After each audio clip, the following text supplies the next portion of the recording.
Shalom Alehem Besem Yeshua HaMashiach, Bapak Ibu Saudara-saudari terkasih dalam nama Tuhan Yesus Kristus, bertemu kembali dengan fellowship Askri di pagi yang baik ini. Luar biasa, pagi ini kita bisa bertemu kembali dengan satu topik yang luar biasa yang akan disampaikan oleh hambanya juga yang luar biasa. Judul kali ini seperti ada yang nampak di slide kita atau di dalam running text, ya, adalah satu topik yang luar biasa ya, yang hari ini ya bisa dikatakan lagi dalam perbincangan banyak orang, ya. Oleh karena itu sebelum kita memulainya, kita dengarkan yang satu ini.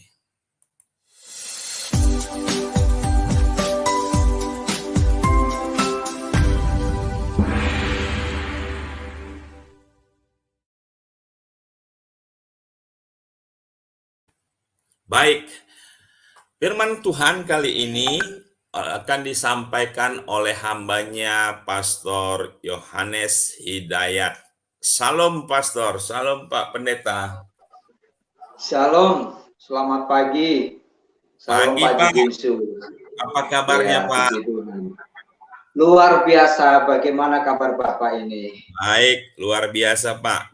Kali ya, ini pasti, ya. Firman Tuhan akan disampaikan dengan judul ini ya Pak ya. Tuhan Yesus. Ya, Tuhan Yesus sudah ada sebelum Adam. Sebelum Adam ditinjau dari iman Kristen. Ya, tanpa berpanjang lebar, waktu dan tempat saya serahkan kepada Pak Yohanes. Silakan Pak. Baik, puji Tuhan. Shalom Bapak Ibu yang dikasihi oleh Tuhan, Bapak Ibu yang ada di Rome, baik Anda dimanapun Anda berada. Salam sejahtera dari Tuhan Yesus Kristus. Kiranya hari ini adalah hari yang sangat spesial buat kita semua, buat Bapak Ibu Saudara dimanapun Anda berada. Selalu dalam lindungan Tuhan, selalu disertai Tuhan dan diberi berkat khusus hari ini, ya, berkat istimewa dari Tuhan Yesus. Pagi hari ini melalui Askri saya ingin berbagi karunia rohani firman Tuhan dalam renungan pagi hari ini dengan tema Tuhan Yesus sudah ada sebelum Adam, ditinjau dari iman Kristen. Ya, puji Tuhan, tema yang sangat memberkati saya secara pribadi, dan karena itulah saya ingin membagi dengan Bapak Ibu pemirsa dimanapun saudara berada. Saya berdoa firman Tuhan di kali ini memberkati kita semua, menambah wawasan dan memperkuat keyakinan kita kepada Tuhan Yesus. Mari kita membaca di dalam Kejadian pasal yang pertama, pada ayat yang pertama dan ayat yang kedua, demikian firman Tuhan.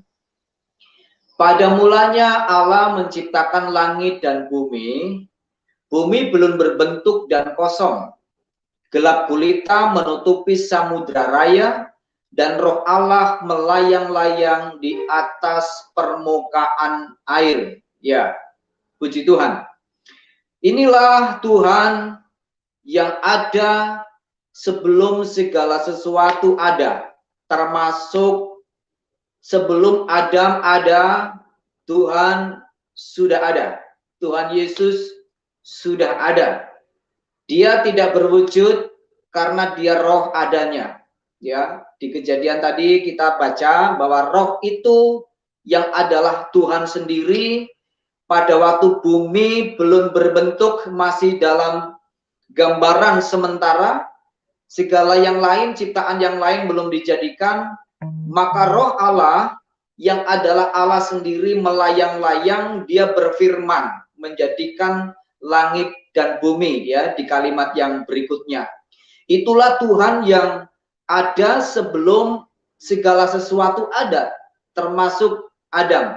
Dalam Perjanjian Baru, ini diperkuat oleh Yohanes 1 ayat 1, pada mulanya adalah firman, firman itu bersama-sama dengan Allah, dan firman itu adalah Allah. Kejadian 1 ayat 1, Tuhan bersuara tapi tidak berbentuk atau tidak berwujud. Dia bersuara atau berfirman, menjadikan langit, menjadikan bumi, serta menjadikan segala unsur ciptaan yang lain. Itulah Tuhan yang dari awal, dari semula, ya, sama-sama kita sembah, kita puja. Diperteguh tadi dalam Yohanes 1 ayat 1, lalu kemudian dalam kitab Ibrani pasal yang ke-13 ayat 8, demikian bunyinya, Yesus Kristus tetap sama, baik kemarin maupun hari ini dan sampai selama-lamanya. Artinya Tuhan itu dari kekal sampai ke kekal dan tidak pernah berubah. Dia Tuhan yang tidak pernah berubah, kemahakuasaannya, otoritasnya, kedaulatannya, kuasanya, kebesarannya, keagungannya, karyanya, mujizatnya, pertolongannya, selama-lamanya tidak berubah. Dunia berubah, ya, zaman berubah, musim berubah, segala sesuatu yang ada di bawah kolong langit ini terus berubah dari generasi ke generasi, dari abad ke abad. Tetapi Tuhan tidak pernah berubah. Sebelum kita lanjut, saya bacakan Ibrani pasal yang ke-7 ayat yang ke-3. Ibrani 7 mungkin bisa tolong dibacakan Pak Juginsu di ayat ini. Ibrani pasal 7 ayat yang ke-3. Ini berbicara tentang Tuhan yang berdaulat, tidak berbapa, tidak beribu. Ibrani pasal 7 ayat yang ke-3.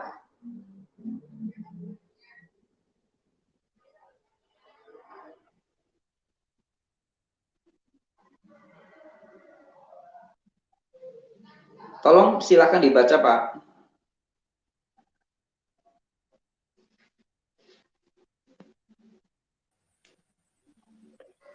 Oke. Ia tidak berbapa, tidak beribu, tidak bersilsilah, hanya harinya tidak berawal, dan hidupnya tidak berkesudahan, dan karena ia dijadikan sama dengan anak Allah, ia tetap menjadi imam sampai selama-lamanya. Amin. Terima kasih, Pak. Tuhan Yesus, ya, harinya tidak berawal. Artinya mulai kapan Tuhan ada tidak bisa terselami oleh pikiran, akal, dan otak kita.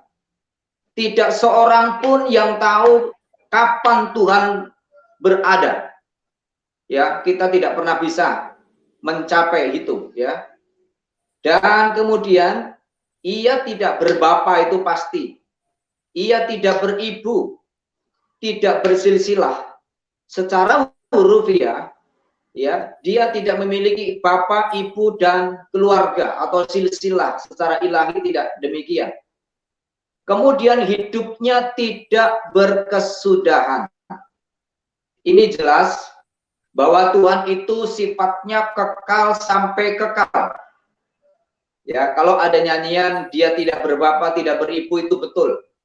Karena secara ilahi Yesus Kristus, ya, harinya, awalnya pun tidak ada yang tahu awalnya. Alkitab menulis tidak berawal. Jelas Alkitab menulis dia tidak berbapa, tidak beribu, tidak bersilsilah, dan hidupnya pun tidak berkesudahan. Artinya kekal, tidak mengalami kematian.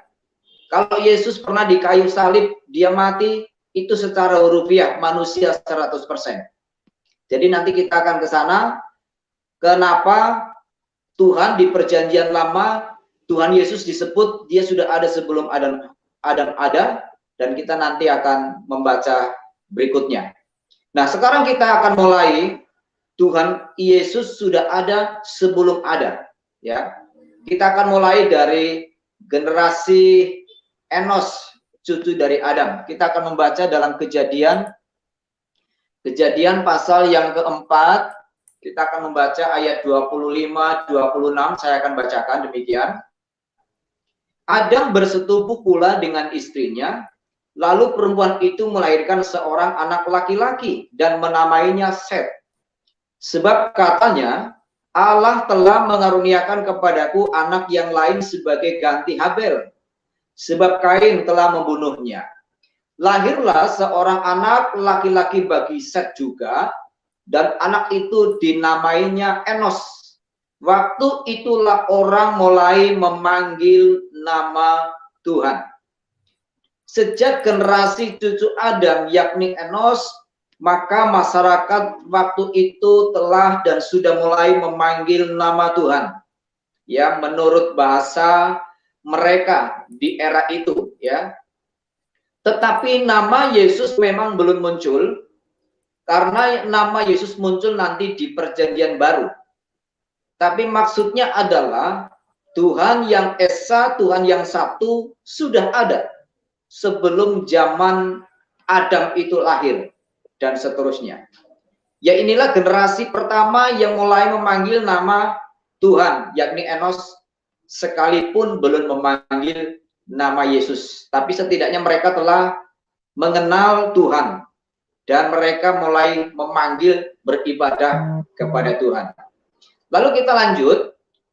Ini Tuhan yang sama di zamannya Nuh. Kita baca Kejadian pasal yang ke-6 ayat 7-8. Berfirmanlah Tuhan, aku akan menghapuskan manusia yang telah kuciptakan itu dari muka bumi, baik manusia maupun hewan dan binatang-binatang melata dan burung-burung di udara, sebab aku menyesal bahwa aku telah menjadikan mereka. Tetapi Nuh mendapat kasih karunia di mata Tuhan.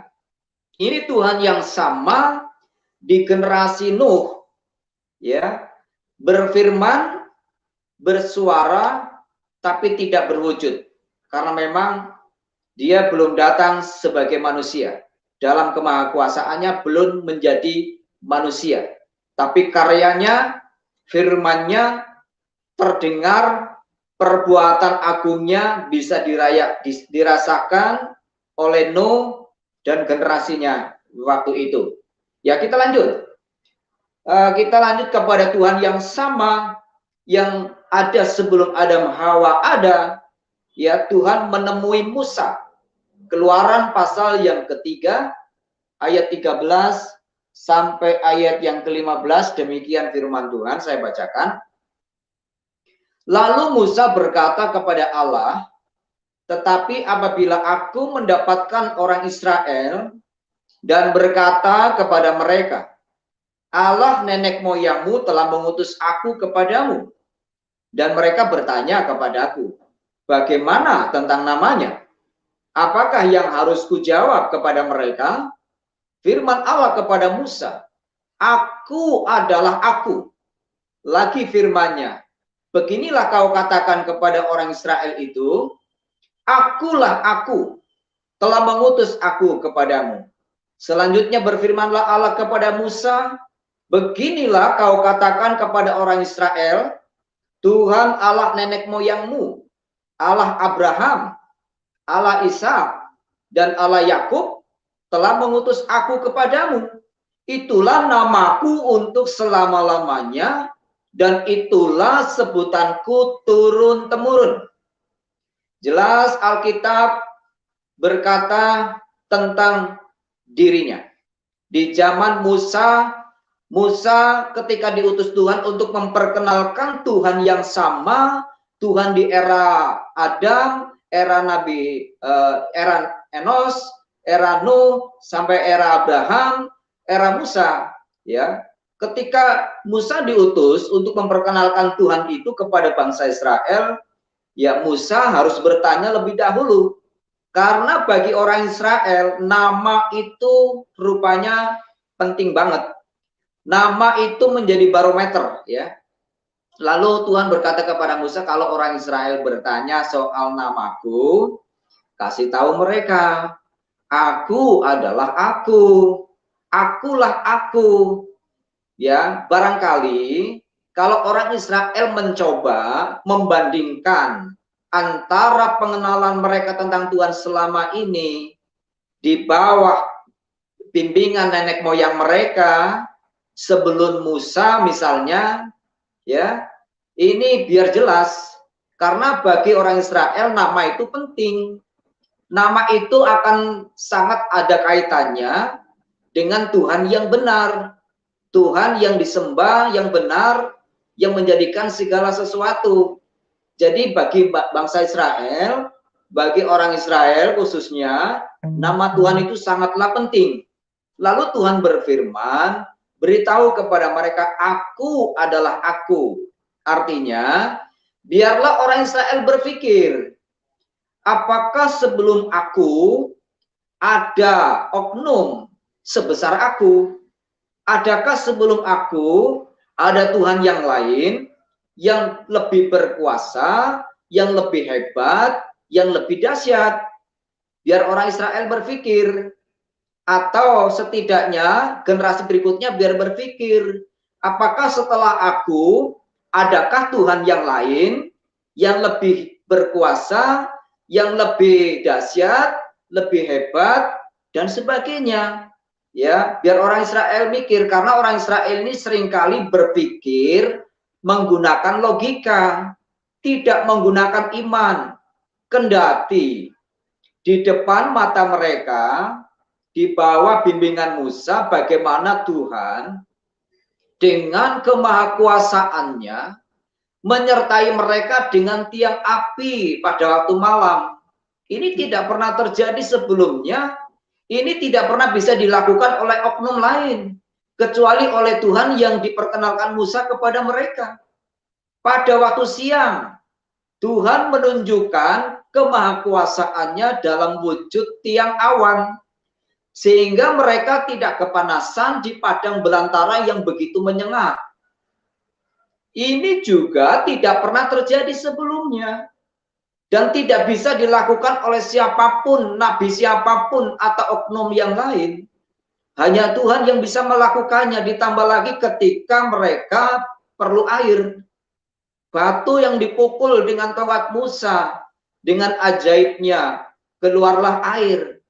Lalu kemudian pengalaman dahsyat lainnya, yang dilihat oleh orang Israel adalah ketika turunlah mana setiap pagi, bagi mereka yang turun langsung dari langit. Ini pun belum terjadi sebelumnya, dan saya percaya setelahnya tidak akan pernah bisa terjadi oleh siapapun kecuali oleh Tuhan yang diperkenalkan oleh Musa kepada orang Israel. Jadi dari sini catatan yang lain juga, bahwa Musa dalam Torahnya, dalam hukum Tauratnya, dia menulis bukan tentang yang lain. Musa bukan menulis tentang Tuhan yang lain, tapi Musa menulis bagaimana Allah berkarya dengan begitu besarnya. Dia tulis dalam buku Torahnya, dalam Tauratnya. Dan yang dia tulis tidak lain, tidak bukan, adalah Tuhan yang di eranya Nabi Adam, eranya Enos, eranya Nuh, era Abraham, dan sampai ke eranya dia, ke eranya Musa.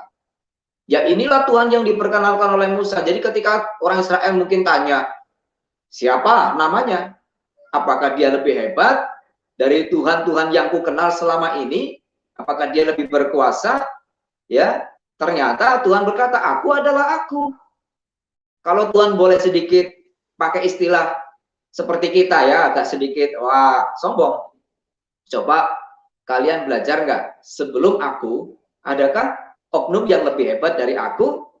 Atau setelah aku, coba kalian belajar, adakah yang lebih berkuasa, lebih hebat daripada aku? Jadi kalau Tuhan boleh nantang kepada orang Israel, biar mereka berpikir, ya. Dan saya, saudara-saudara, saya dapat berkata bahwa Tuhan itu dari dulu sampai selamanya, kalau orang Israel mulai membandingkan, Tuhan boleh berkata, sesungguhnya tidak ada Tuhan seperti aku. Sebelum aku, Yesaya 45, kita belajar mulai dari ayat yang ke-23 atau Yesaya 23, kita akan temukan di sana ayat-ayat firman Allah yang menunjukkan Sebelum aku tidak ada Allah dibentuk, dan sesudah aku tidak ada Allah lain. Siapakah seperti aku? Akulah yang berfirman, suatu firman yang tidak bisa ditarik kembali, artinya kekal, tidak bisa dirubah oleh siapapun. Ya, bahwa akulah Tuhan atas langit dan bumi. Nah, Bapak Ibu yang dikasih oleh Tuhan, kalau kemudian ada orang-orang, ada pihak-pihak yang tidak percaya, itulah sudut pandang. Nah, kita sekarang berbicara tentang tema kita, bahwa Tuhan yang sesungguhnya, Tuhan yang satu, Tuhan yang esa, dia telah ada sebelum Adam ada, itu kita tinjau dari iman kita. Dan sekiranya para pendengar, pemirsa, Bapak Ibu dimanapun saudara berada, ya, membuka hati, percaya bahwa dia Tuhan yang satu dari era Adam sampai hari ini, yang kita kenalkan di dalam Yesus, ya karena Yesus cinta segala bangsa. Yesus tidak pernah memilih suatu bangsa tertentu. Dia tidak memilih bangsa-bangsa tertentu, tapi dia cinta segala bangsa. Dia tidak pernah memilih warna kulit, model rambut, ya, status sosial, pendidikan dan sebagainya. Tapi dia Tuhan cinta semua umat manusia di bawah kolong langit ini. Oke, bisa jadi mereka hari ini belum kenal siapa Yesus. Mereka belum terima Yesus. Mereka masih menolak Yesus sebagai Tuhan. Ya, kita maklumi. Karena memang ada faktor-faktor yang membuat mereka belum bisa menerimanya. Karena itulah menjadi bagian kita gereja. Tuhan mendoakan, ya, di dalamnya ada keluarga kita, sahabat kita, teman kita, ya, orang-orang yang kita kasihi, yang masih tertutup hatinya untuk menerima sekaligus mengakui Yesus sebagai Tuhan. Kita berdoa bersama-sama. Tapi yang jelas, dia Tuhan yang tidak pernah bisa ditandingi oleh siapapun, ya. Di bawah kolong langit ini, ya, berulang-ulang kita baca Kisah 4 ayat 12. Di bawah kolong langit ini tidak ada nama. Sebesar apapun nama orang itu, ya, sebesar apapun pengaruh nama orang tersebut, termasuk nama nabi yang dianggap nabi terbesar di antara nabi sekalipun, ya, ayat itu berkata bahwa tidak bisa menyelamatkan manusia dari dunia ke akhirat kecuali satu nama, yang tidak lain adalah nama Yesus.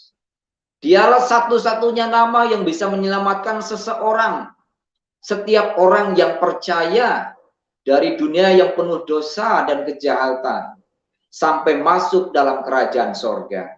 Sesungguhnya setiap orang memimpikan kalau mati impiannya adalah sorga.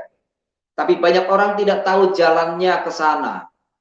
Tidak tahu bagaimana cara orang bisa sampai ke sorga. Ada banyak pengajaran-pengajaran yang menunjukkan jalan ke sana. Tapi jalan ke sorga itu cuma satu. Kalau orang pergi ke bulan masih bisa pakai beberapa sarana alat, ya, pesawat khusus, tapi tidak ada satupun pesawat atau sarana lain yang bisa pergi ke matahari. Sebelum sampai ke matahari sudah terbakar. Apalagi ke tempat Tuhan yang maha besar, maha agung, maha kuasa itu berada di sorga. Tidak ada sarana, tidak ada jalan. Kecuali Yesus berkata, Yohanes pasal 14 ayat 6, akulah jalannya. Barang siapa kepingin ke sorga, barang siapa ingin masuk ke sorga, akulah jalan itu. Jalan yang benar-benar bisa sampai ke sorga. Puji Tuhan Bapak Ibu. Nah saudara, kata aku dalam perjanjian lama, mari kita hubungkan, sebelum kita lanjut, kita hubungkan kata aku adalah aku dalam perjanjian baru.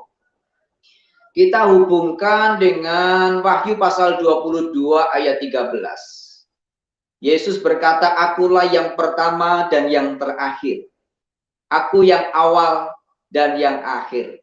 Alfa dan Omega. Dia yang awal dari segala sesuatu sebelum ada. Dia juga yang mengakhiri, yang akan mengakhiri dari segala sesuatu. Langit dan bumi akan berakhir. Unsur ciptaan Tuhan akan berakhir. Semua yang hidup dari manusia, binatang, burung di udara, semua yang hidup di laut akan berakhir. Tapi dia tidak berakhir.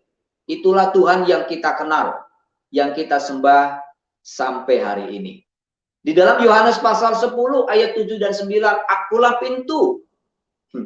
Ada nyanyian yang sangat bagus, saya suka dengan nyanyian itu juga. Ya, pintu surga, di mana engkau berada, dan seterusnya.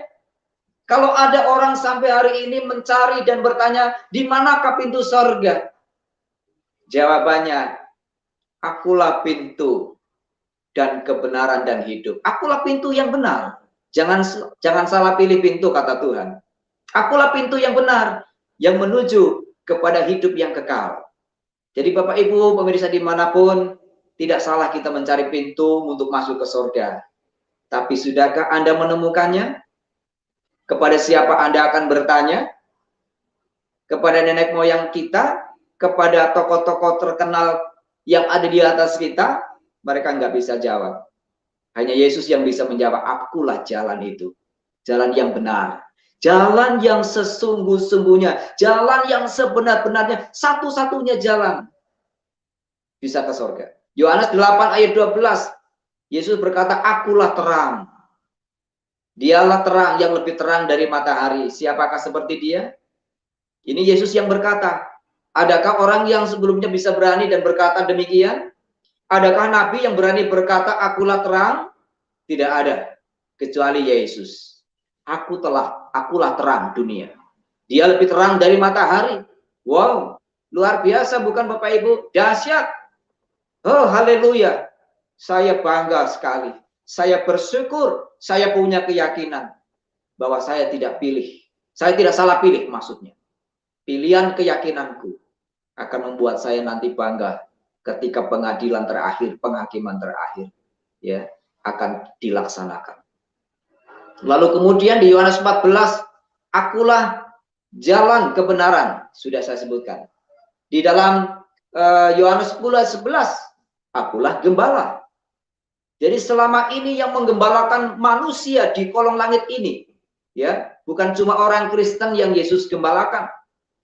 Orang lain yang berkeyakinan lain, yang berkepercayaan keyakinan lain, Yesus pelihara, dia gembalakan dengan apa Bapak Ibu? Dia beri kekuatan, dia beri kesehatan, dia beri rezeki, dia beri umur kepada kita semua. Dia berikan banyak hal, jabatan, kedudukan, harta benda, keluarga, dan sebagainya. Ini wujud bahwa Yesus menggembalakan semua ciptaannya di bawah kolong langit ini. Tidak peduli, bukan cuma orang Kristen saja. Ini bukti sekali lagi betapa kasihnya lebar, luas, dalam, tinggi, tanpa batas. Dia mengasihi semua ciptaannya. Karena itu dia mengajak, marilah kepadaku semua suku, kaum, dan bangsa. Berikan dirimu diselamatkan oleh diriku. Tidak seorang pun bisa selamat sampai surga kalau tidak melalui aku. Hai umat, janganlah kau salah pilih jalan. Jangan salah pilih pintu. Ini ajakan kasih tanpa batas.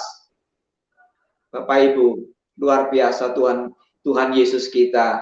Bersyukurlah kita Bapak Ibu yang hari ini setelah sekian lama menerima Dia sebagai Tuhan dan Juru Selamat.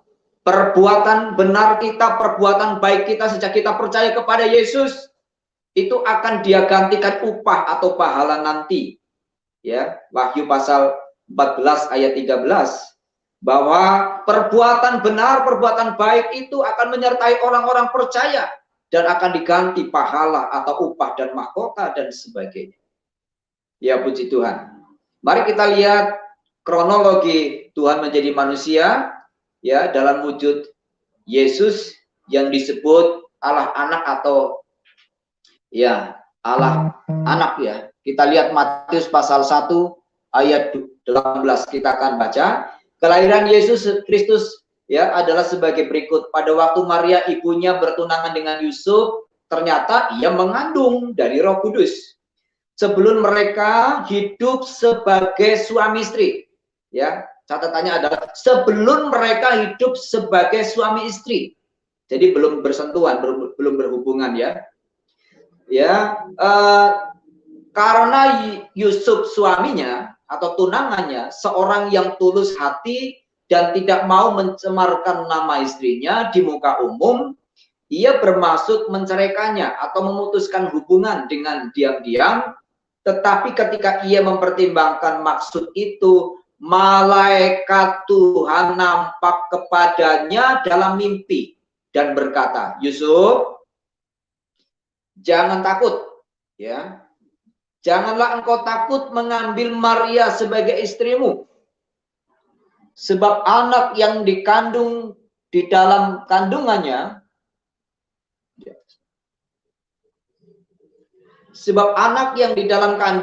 adalah dari Roh Kudus. Ia akan melahirkan anak laki-laki dan engkau akan menamakan dia Yesus.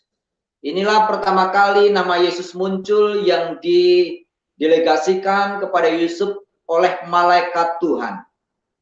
Ini pesan khusus, pesan langsung dari Tuhan bahwa nama Yesus bukan berasal dari silsilah seseorang, bukan berasal dari idenya Yusuf, bukan berasal dari nenek moyang Yusuf, tapi langsung datang dari Tuhan bahwa nama itu harus Yesus.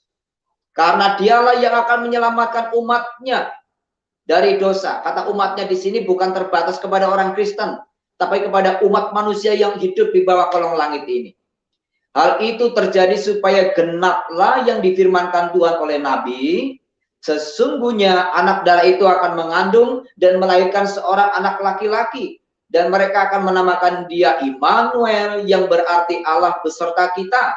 Sesudah bangun dari tidurnya, Yusuf berbuat seperti yang diperintahkan malaikat Tuhan itu kepadanya. Ia mengambil Maria sebagai istrinya, tetapi tidak bersetubuh dengan dia sampai ia melahirkan anak laki-laki, dan Yusuf menamakan dia Yesus. Tepat seperti pesan malaikat, Yusuf memberikan nama setelah anaknya lahir, yaitu Yesus.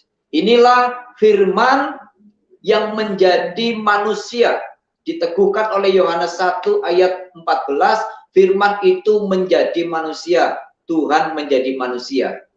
Dia tinggal di antara kita. Nah, sekarang Bapak Ibu, kita lanjut kepada Tuhan yang sama yang dipahami menurut teologi Paulus. Kita baca Roma 10 ayat 11. Karena kitab suci berkata, barang siapa percaya kepada dia, kepada Yesus, tidak akan dipermalukan. Artinya barang siapa kepada Yesus, yakin kepada ketuhanan Yesus, dia tidak malu atas imannya. Dia tidak akan malu atas keyakinannya. Sebab tidak ada perbedaan antara orang Yahudi dan orang Yunani, karena Allah yang satu atau Esa, itu Tuhan dari semua orang, kaya bagi semua orang yang berseru kepadanya. Sebab barang siapa yang berseru kepada nama Tuhan akan diselamatkan. Tuhan yang satu, Tuhan yang Esa, dia Tuhan atas semua manusia, apapun keyakinannya, apapun agamanya, ya, dia Tuhan yang satu yang mentuhani seluruh manusia yang hidup di bawah kolong langit. Kalau masalah keyakinan itu masalah prinsip pribadi dan pilihan. Tapi Yesus ingin semua manusia di dunia ini mengenalnya, menerimanya sebagai Tuhan di era Adam dan bahkan sebelumnya, dan yang sekarang Tuhan yang sama di perjanjian baru karena firman yang sama, roh yang sama, ya. Dia menjadi manusia dalam wujud Yesus, dia memperkenalkan diri Tuhan yang Maha Kuasa dalam wujud Yesus kepada kita, kepada manusia. Dia mengajak semua manusia mendekat, menerimanya untuk diselamatkan. Jadi kesimpulan firman Tuhan pada pagi hari ini, Bapak Ibu yang dikasihi oleh Tuhan, dalam kemahakuasaannya, ini kesimpulannya adalah dalam kemahakuasaannya, Tuhan Yesus pernah hadir atau bermanifest dalam karyanya dalam 3 tahap. Yang pertama, ia bermanifest dalam kapasitasnya sebagai Bapa, Roh, sumber dari segala sesuatu, sumber dari segala ciptaan, baik yang ada di sorga maupun yang ada di bumi. Ia bersuara atau berfirman, ya, Kejadian 1, Yohanes 1, ia berfirman, namun tidak berwujud ketika dia datang sebagai Bapa, sumber segala ciptaan. Dia bersuara, berfirman, tetapi tidak berwujud. Yang kedua, Tuhan yang sama, dia bermanifest dalam kapasitasnya sebagai anak dalam rupa Yesus. Dia berperan sebagai penebus untuk menggenapi rancangan kasih-Nya menyelamatkan manusia, harus dengan satu cara. Dia harus menjadi manusia, disalib di dalam daging sebagai tebusan bagi orang yang percaya. Darah yang mengalir, yang menetes, setiap tetesannya itu mengandung kuasa pengampunan bagi orang-orang yang percaya. Darahnya tidak sama dengan darah manusia duniawi kita, karena itu adalah darah ilahi. Maka itu berkuasa dan memiliki kuasa menyelamatkan manusia. Kalau darah kita nggak bisa menebus dosa kita, ya, jangankan dosa orang lain, dosa kita pun tidak bisa kita tebus. Dan kalau manusia harus menebus dengan darahnya, dengan nyawanya, banyak orang tidak berani dan tidak sanggup. Tuntutan Taurat itu harus sempurna, tapi manusia tidak sanggup. Karena itulah, karena kasih-Nya, Dia menggantikan apa yang kita tidak sanggup penuhi. Dia penuhi. Wow, ini bentuk kasih yang tanpa batas. Bersyukurlah kita. Yang ketiga, Ia datang bermanifest dalam kapasitasnya sebagai Roh Kudus. Ia berperan sebagai penolong buat kita, penghibur, pemberi kekuatan, kasih-Nya, jamahannya, pertolongannya, bahkan mukjizatnya sangat terbukti dan sebagainya. Itulah Tuhan kita, Allah di dalam Yesus Kristus. Kiranya Tuhan Yesus memberkati kita. Mari kita berdoa. Bapa, dalam nama Tuhan Yesus, kami bersyukur ya Tuhan. Kami adalah manusia-manusia yang bersyukur kepada Engkau. Kalau kami menghitung dosa kami, jumlahnya tidak bisa lagi kami hitung. Tidak mungkin kami bisa layak masuk dalam kerajaan-Mu. Tuhan, belum lagi kalau kami mengalami kebingungan teologi tentang pintu ke sorga. Kami tidak tahu bagaimana caranya. Namun Tuhan, di tengah-tengah kebingungan dan ketidaksanggupan kami, Engkau memberi jalan keluar. Engkau datang ke dunia, mati, dan sebagai jalan keselamatan buat kami orang percaya. Terima kasih buat firman-Mu. Kiranya firman Allah ini menjamah bagi setiap pemirsa, pendengar dimanapun mereka berada. Kiranya mereka dilawat oleh firman-Mu dalam bentuk kasih-Mu yang agung ya Tuhan. Sehingga mereka tidak kecewa dan tidak marah kepada firman-Mu, melainkan mereka membuka hati dan mereka percaya menerima Engkau sebagai Tuhan yang tidak berubah dulu, sekarang, sampai selama-lamanya. Engkau Tuhan yang satu, yang menjadikan segala sesuatu, yang sudah memberi rezeki kepada segala yang hidup di bawah kolong langit ini. Kiranya kasih karunia Tuhan memberkati kami semua. Ini doa sembahyang kami buat firman-Mu dalam nama Tuhan Yesus Kristus kami berdoa. Amin. Puji Tuhan, Pak Jukinso.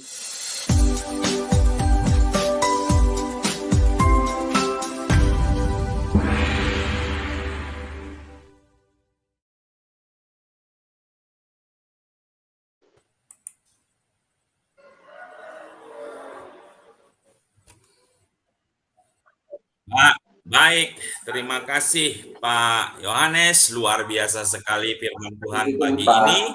Kita akan berbincang-bincang dan beberapa menit ke depan. Sebelumnya kita akan kedatangan saudara-saudara kita, Ibu Suryani. Salam Ibu. Ya, shalom, shalom Pak. Selamat pagi. Halo Pak Heri, Pak Yohanes, Pak Heri, Pak Jongsi. Oke, sebelum saya serahkan sharing kepada Ibu Suryani dan Pak Heri, saya akan bertanya satu nih, Pak Yohanes. Kan sering orang yang belum beriman kepada Kristus mengatakan begini, bahkan mengejek ya. Itu Tuhannya orang Kristen kok diciptakan, ya. Mereka mengatakan ya Tuhannya kan ada setelah Yesus ada. Sebelumnya itu siapa Tuhannya? Bukan Yesus dong. Nah, jadi dari pemaparan Pak Yohanes tadi jelas berarti kita punya Tuhan itu bukan setelah dia lahir atau inkarnasi menjadi manusia. Tapi kalau dari judulnya, sebelum Adam ada, bahkan dia sudah ada. Artinya, Yesus Tuhannya orang Kristen, ya, walaupun sebenarnya Tuhan semua makhluk, semua manusia, karena dia pencipta. Itu berarti ada sejak dulu, Pak ya, bukan ada sejak dia dilahirkan. Gimana kira-kira, Pak Yohanes? Ya, betul. Jadi Tuhan itu dalam iman saya, Tuhan itu tidak pernah diciptakan. Tuhan yang satu, yang esa, sebelum Adam ada, dia pernah datang kepada Nuh, kepada Ibrahim atau Abraham, kepada Musa. Tetapi untuk menggenapi, karena kalau menyangkut soal keselamatan manusia tidak ada cara lain. Tuhan yang esa, Tuhan yang satu di era Adam, bahkan sebelum Adam dia sudah ada, tidak ada cara lain yang dia kerjakan, kecuali dia harus menjadi manusia terlebih dahulu. Dari situ bukan berarti dia diciptakan dari Tuhan menjadi Yesus. Tapi memang dia Tuhan yang sama. Roh yang sama, yang dulu tidak berwujud tapi berfirman, bersuara. Dia harus menjadi manusia. Prosesnya pun tidak terjadi secara alami, secara hurufiah, dan terjadi karena unsur usaha manusia. Tetapi adalah karena usaha kemahakuasaannya sendiri. Dia harus menjadi manusia, waktu itu dalam kapasitasnya sebagai roh, dia hadir menjadi janin di dalam rahim Maria. Jadi bukan diciptakan, tetapi dia memang hadir seperti itu. Dia hadir di rahim Maria, dan dia harus menjadi manusia. Dikandung 9 bulan, karena itu berbicara soal norma-norma normal, bahwa manusia harus dikandung 9 bulan. Setelah dia lahir, dia tumbuh, dia besar, pertumbuhannya. Setelah dia besar, kita sudah mulai melihat. Kita melihat bagaimana perbuatannya, ya, karyanya, perkataannya itu sama dengan sebelum dia menjadi manusia. Contohnya, waktu Yesus membangkitkan Lazarus yang sudah 4 hari meninggal, ya. Lalu ketika Yesus mengubah air biasa menjadi air yang berasa anggur yang sangat nikmat dan lezat. Belum lagi ketika Yesus membangkitkan pemuda Naim yang sedang diusung menuju kepada makam, dihidupkan di tengah jalan. Dan masih banyak mujizat. Lalu kemudian lagi Yesus menyembuhkan mata orang yang buta sejak lahir. Sebelumnya tidak pernah ada oknum lain. Tidak ada orang lain yang sanggup bisa melakukan hal-hal tersebut. Kecuali Yesus. Metode apapun, ini contoh ya, metode ilmu pengetahuan teknologi apapun dalam sejarah manusia dari Adam sampai hari ini, tidak ada alat, sarana, dan manusia bisa memelihara orang yang buta sejak lahir, kecuali kalau dia mungkin buta karena sakit, bisa sembuh. Ini membuktikan bahwa Yesus itu sebenarnya bukan cuma Tuhan bagi orang Kristen, tapi dia sebenarnya Tuhan bagi semua orang. Tadi Paulus sebutkan di dalam Roma pasal yang ke-10 ayat 11 sampai 13. Ia adalah Tuhan yang satu, Tuhan atas semua orang. Tuhan semua manusia. Dia kaya atas semua manusia. Kalau hari ini orang masih menolak Yesus sebagai Tuhannya, itu masalah pengetahuan. Itu masalah kebingungan teologi.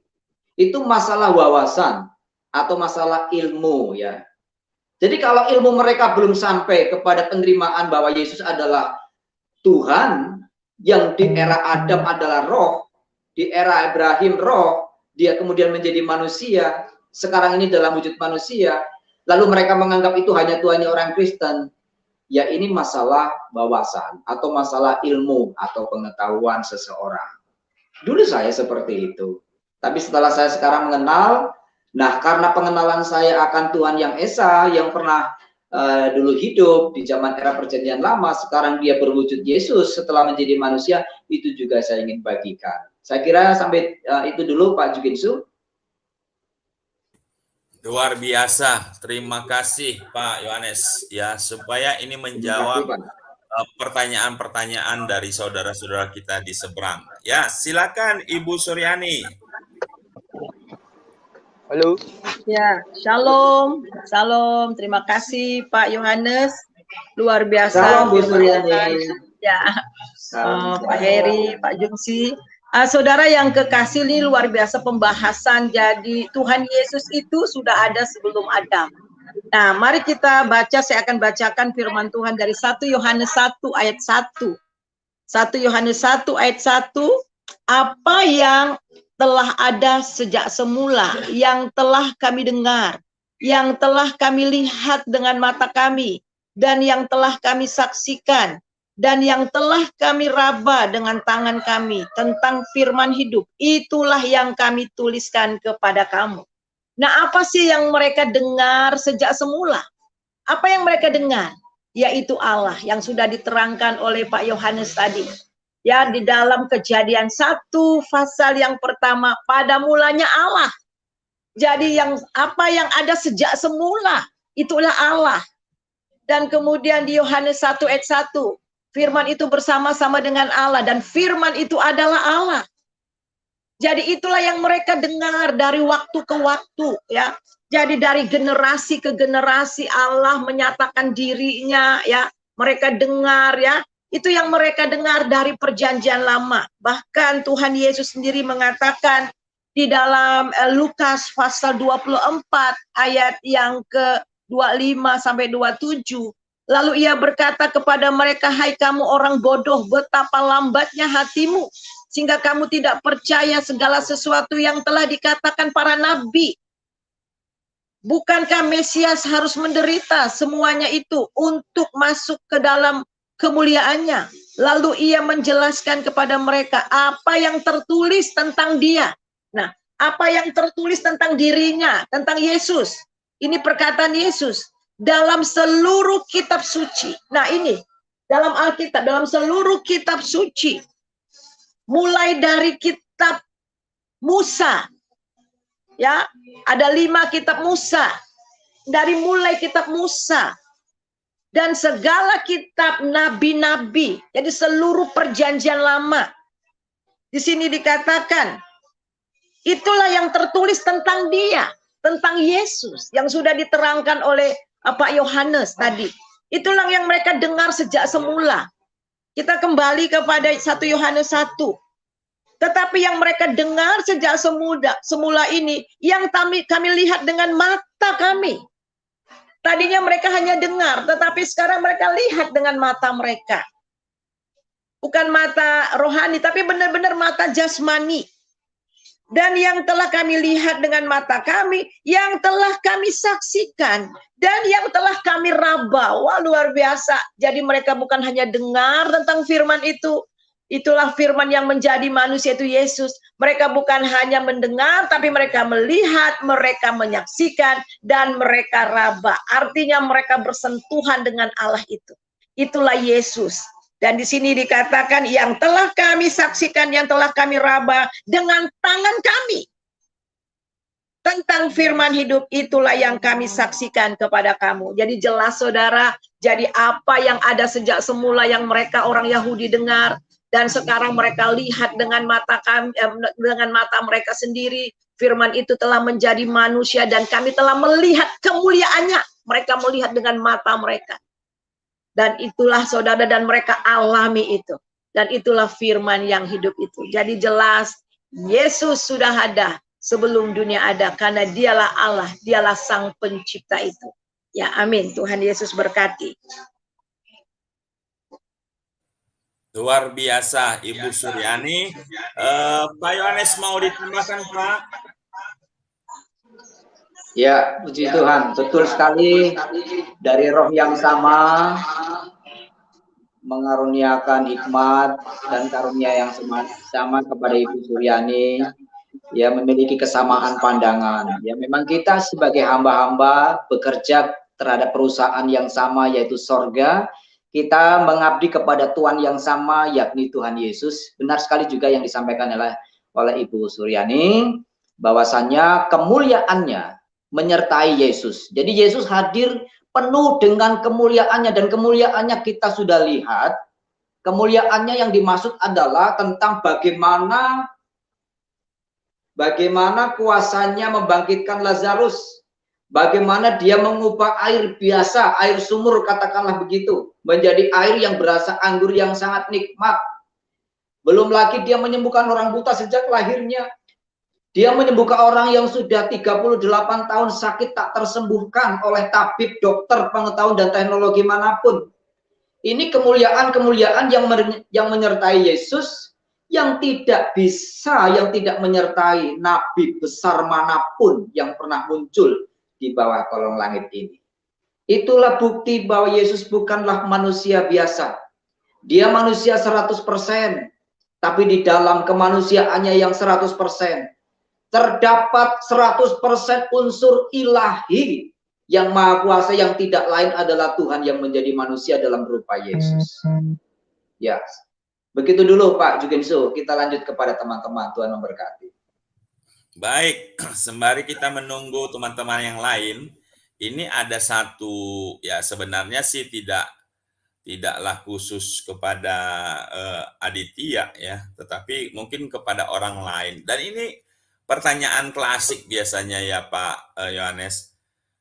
Tolong jelaskan kepada umat lah ya, yang selalu menanyakan di mana Yesus berkata, "Akulah Tuhan dan sembahlah aku," terutama si Aditya ya, yang lain juga. Nah, kalau dikatakan tadi dialah Alfa dan Omega, dialah yang awal dan yang tak pernah berakhir dan tak berawal, bahkan dikatakan dia sudah ada, Yesus. Lalu mereka bukan khawatir ya, apakah itu benar Tuhan? Karena dia tidak pernah itu menyatakan dirinya bahwa dia Tuhan dan sembah gitu. Nah, gimana kita menjelaskannya Pak? Bahwa memang Yesus yang ada sebelum Adam itu adalah Tuhan gitu loh. Ini kan sering sekali gitu Pak. Gimana itu Pak Yohanes biasa menjelaskannya bagaimana Pak? Ya, memang Yesus tidak pernah secara khusus kalimatnya berkata, "Aku ini loh Tuhan, sembahlah aku." Maka karena itulah orang-orang Yahudi, para ahli Taurat, termasuk murid-murid nuntut, sebenarnya engkau ini siapa sih? Lalu Yesus berkata kepada mereka, sekiranya kamu nggak percaya terhadap ucapan-ucapanku, walaupun aku tidak pernah menyatakan diri aku ini Tuhan, setidaknya kalian percaya dong dengan perbuatan-perbuatanku. Adakah orang yang lebih besar termasuk nabimu atau rasulmu atau atasanmu atau pemimpin agamamu? Adakah yang lebih besar?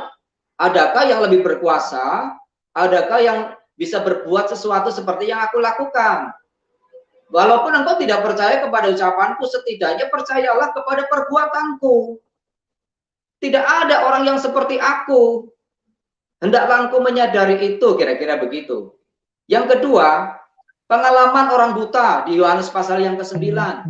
Orang buta yang disembuhkan, setelah sembuh, dikejar terus, ditanyain terus tentang siapa Yesus, siapa yang menyembuhkan, atau kalau kita mungkin sedikit jabarkan arti lain, apakah dia menyatakan diri Tuhan?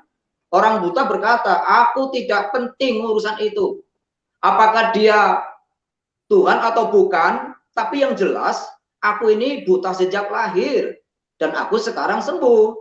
Dari dulu, dari nenek moyangku," katakanlah begitu. "Para orang tuaku tidak pernah terdengar ada orang buta sejak lahir sembuh. Dan sampai hari ini saya sudah bertahun-tahun berdoa mengemis, minta ya, supaya ada teknologi orang yang bisa menyembuhkan aku dari kebutaanku. Ternyata tidak ada, kecuali Yesus." Ketika dikejar terus oleh orang Yahudi, Farisi, ahli Taurat, akhirnya orang buta ini berkata di Yohanes 9 di ayat yang kesekiannya, aneh juga ya, kalian nggak tahu siapa dia, kendati dia sudah menyembuhkanku. Kan kalian tahu aku ini buta sejak lahir. Tidak ada sarana dan teknologi lainnya yang bisa menyembuhkan aku dari kebutaanku sejak lahir. Setidaknya engkau tahu mestinya dia lebih besar dari seorang nabi. Karena nabi yang pernah muncul di bawah kolong langit ini, tidak ada yang bisa menyembuhkan mataku yang buta sejak lahir. Tapi hari ini Anda lihat, kalian lihat, aku buta sejak lahir, sekarang aku sembuh. Aneh juga kalau kalian tidak mengerti. Ini jawaban orang buta. Jadi dari perbuatan-perbuatan Yesus yang tidak bisa ditandingi oleh siapapun, ini menunjukkan bahwa Dia Tuhan. Memang Tuhan Yesus kita bukanlah Tuhan Yesus yang pamer siapa dirinya. Dia tidak perlu menyatakan aku Tuhan, aku Tuhan, aku Tuhan. Tapi dari perbuatannya kita sudah belajar dan kita tahu bahwa tidak ada seorang pun di bawah kolong langit ini sejak Adam ada sampai kiamat pun nanti, saya pastikan tidak ada orang yang bisa melakukan sesuatu yang dilakukan oleh Yesus.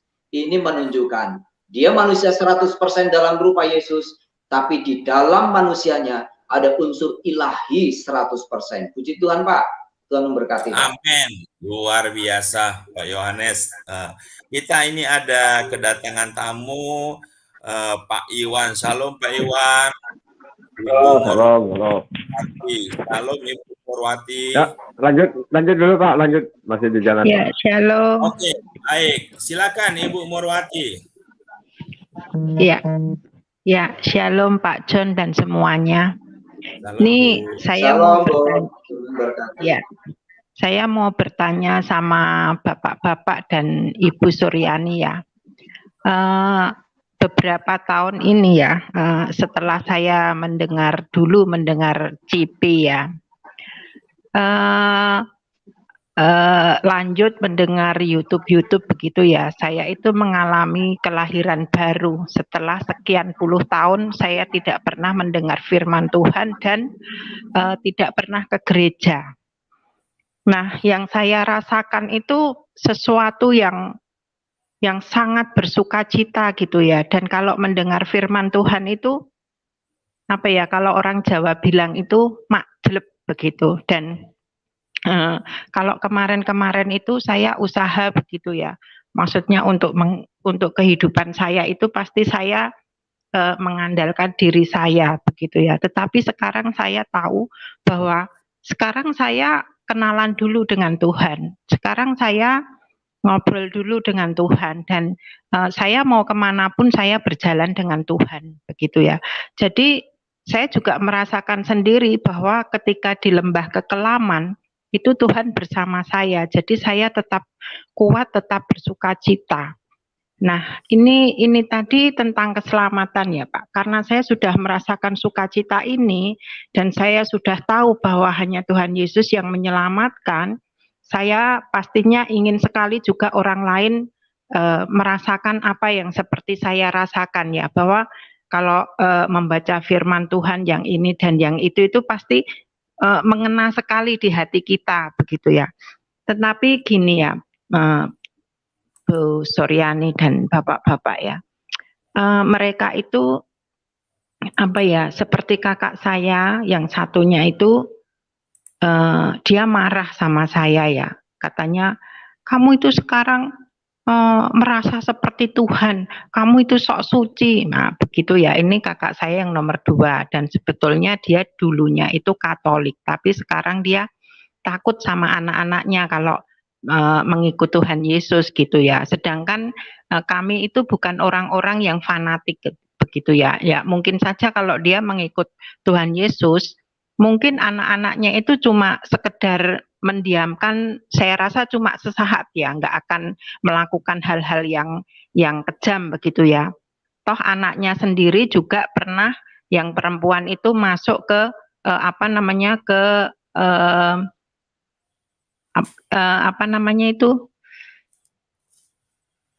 tempat anak yatim piatu itu apa namanya ya Pak?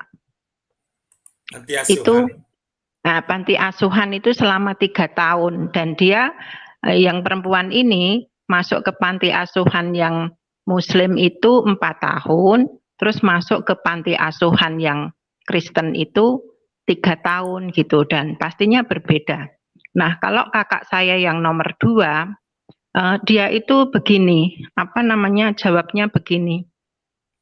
Ya, maksudnya saya berbicara dengan dia tentang Tuhan itu nggak mungkin di sana berkata begini, di sini berkata begini, begitu ya. Maksudnya dengan umat berbeda, begitu ya. Tuhan itu pasti bisa dipercaya dan kata-katanya itu tidak mencela-mencele, begitu ya. Nah, tapi dia jawabnya seperti ini. Ya, kalau saya sih yang penting percaya, yang penting beragama, begitu maksudnya dia ya. Meskipun setelah saya berdiskusi dengan dia itu banyak hal-hal kepercayaan dia itu yang dia tidak setujui, begitu ya.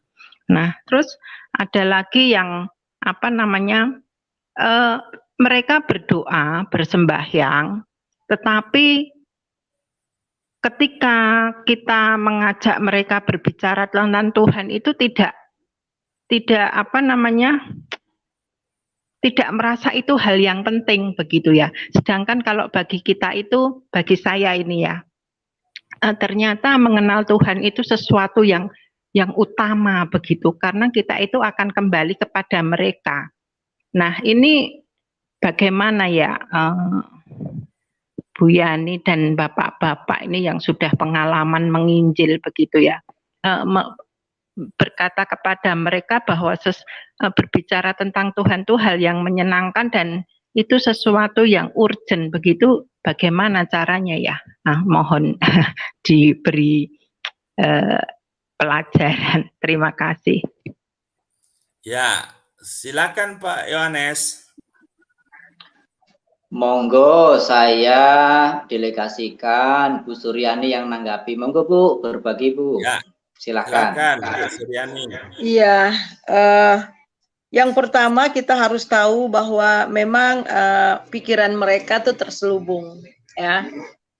Jadi ada yang menyelubungi, ada yang menutupi pikiran mereka sehingga mereka sulit sekali untuk menerima kebenaran firman Tuhan. Karena memang hanya Tuhan saja yang menyingkapkan kebenaran itu, baru mereka dapat mengerti. Nah, yang kedua itu adalah bahwa kita harus tahu bahwa hanya Roh Kudus yang bisa membawa seseorang percaya kepada Tuhan. Jadi Roh Kuduslah yang sanggup menyingkapkan selubung itu yang ada dalam pikiran mereka. Dan yang ketiga yang harus kita lakukan adalah kita berdoa untuk mereka. Jadi berdoa untuk mereka supaya betul-betul Roh Kudus bekerja, supaya pikiran mereka dibukakan, hati mereka dibukakan, dan menolong kita ketika kita berkata-kata, Roh Kudus pakai, dan sehingga apa yang kita katakan mereka dapat mengerti. Kadang-kadang simple banget ya, simple banget. Dulu saya ingat ya, saya ingat waktu saya ngajar sekolah minggu ya, udah lama sekali, udah berapa puluh tahun yang lalu ya, saya mengajar sekolah minggu. Dan saya memberikan membuat gambar-gambar, ada warna hitam, ada warna merah, warna hijau, warna kuning. Dan itu saya bagikan kepada anak-anak yang umur 5 tahun, berapa tahun ya. Ini kalau bilang sama teman, sama mamanya bilang ya begini, ya, saya bilang ini dosa, hitam dosa, ini darah Yesus sucikan, kemudian jadi putih, hijau bertumbuh dan masuk surga. Jadi temennya dia ada orang tuanya, jadi orangnya orang Kristen juga, tapi yang nggak sungguh-sungguh dalam Tuhan, cerita. Anaknya cerita, ini apa ini? Jadi dia cerita, kemana-mana dia cerita. Saudara, lewat itu, simple banget, tiba-tiba orang percaya terima Tuhan Yesus dari anak kecil ini. Nah, ini karena pekerjaan Roh Kudus.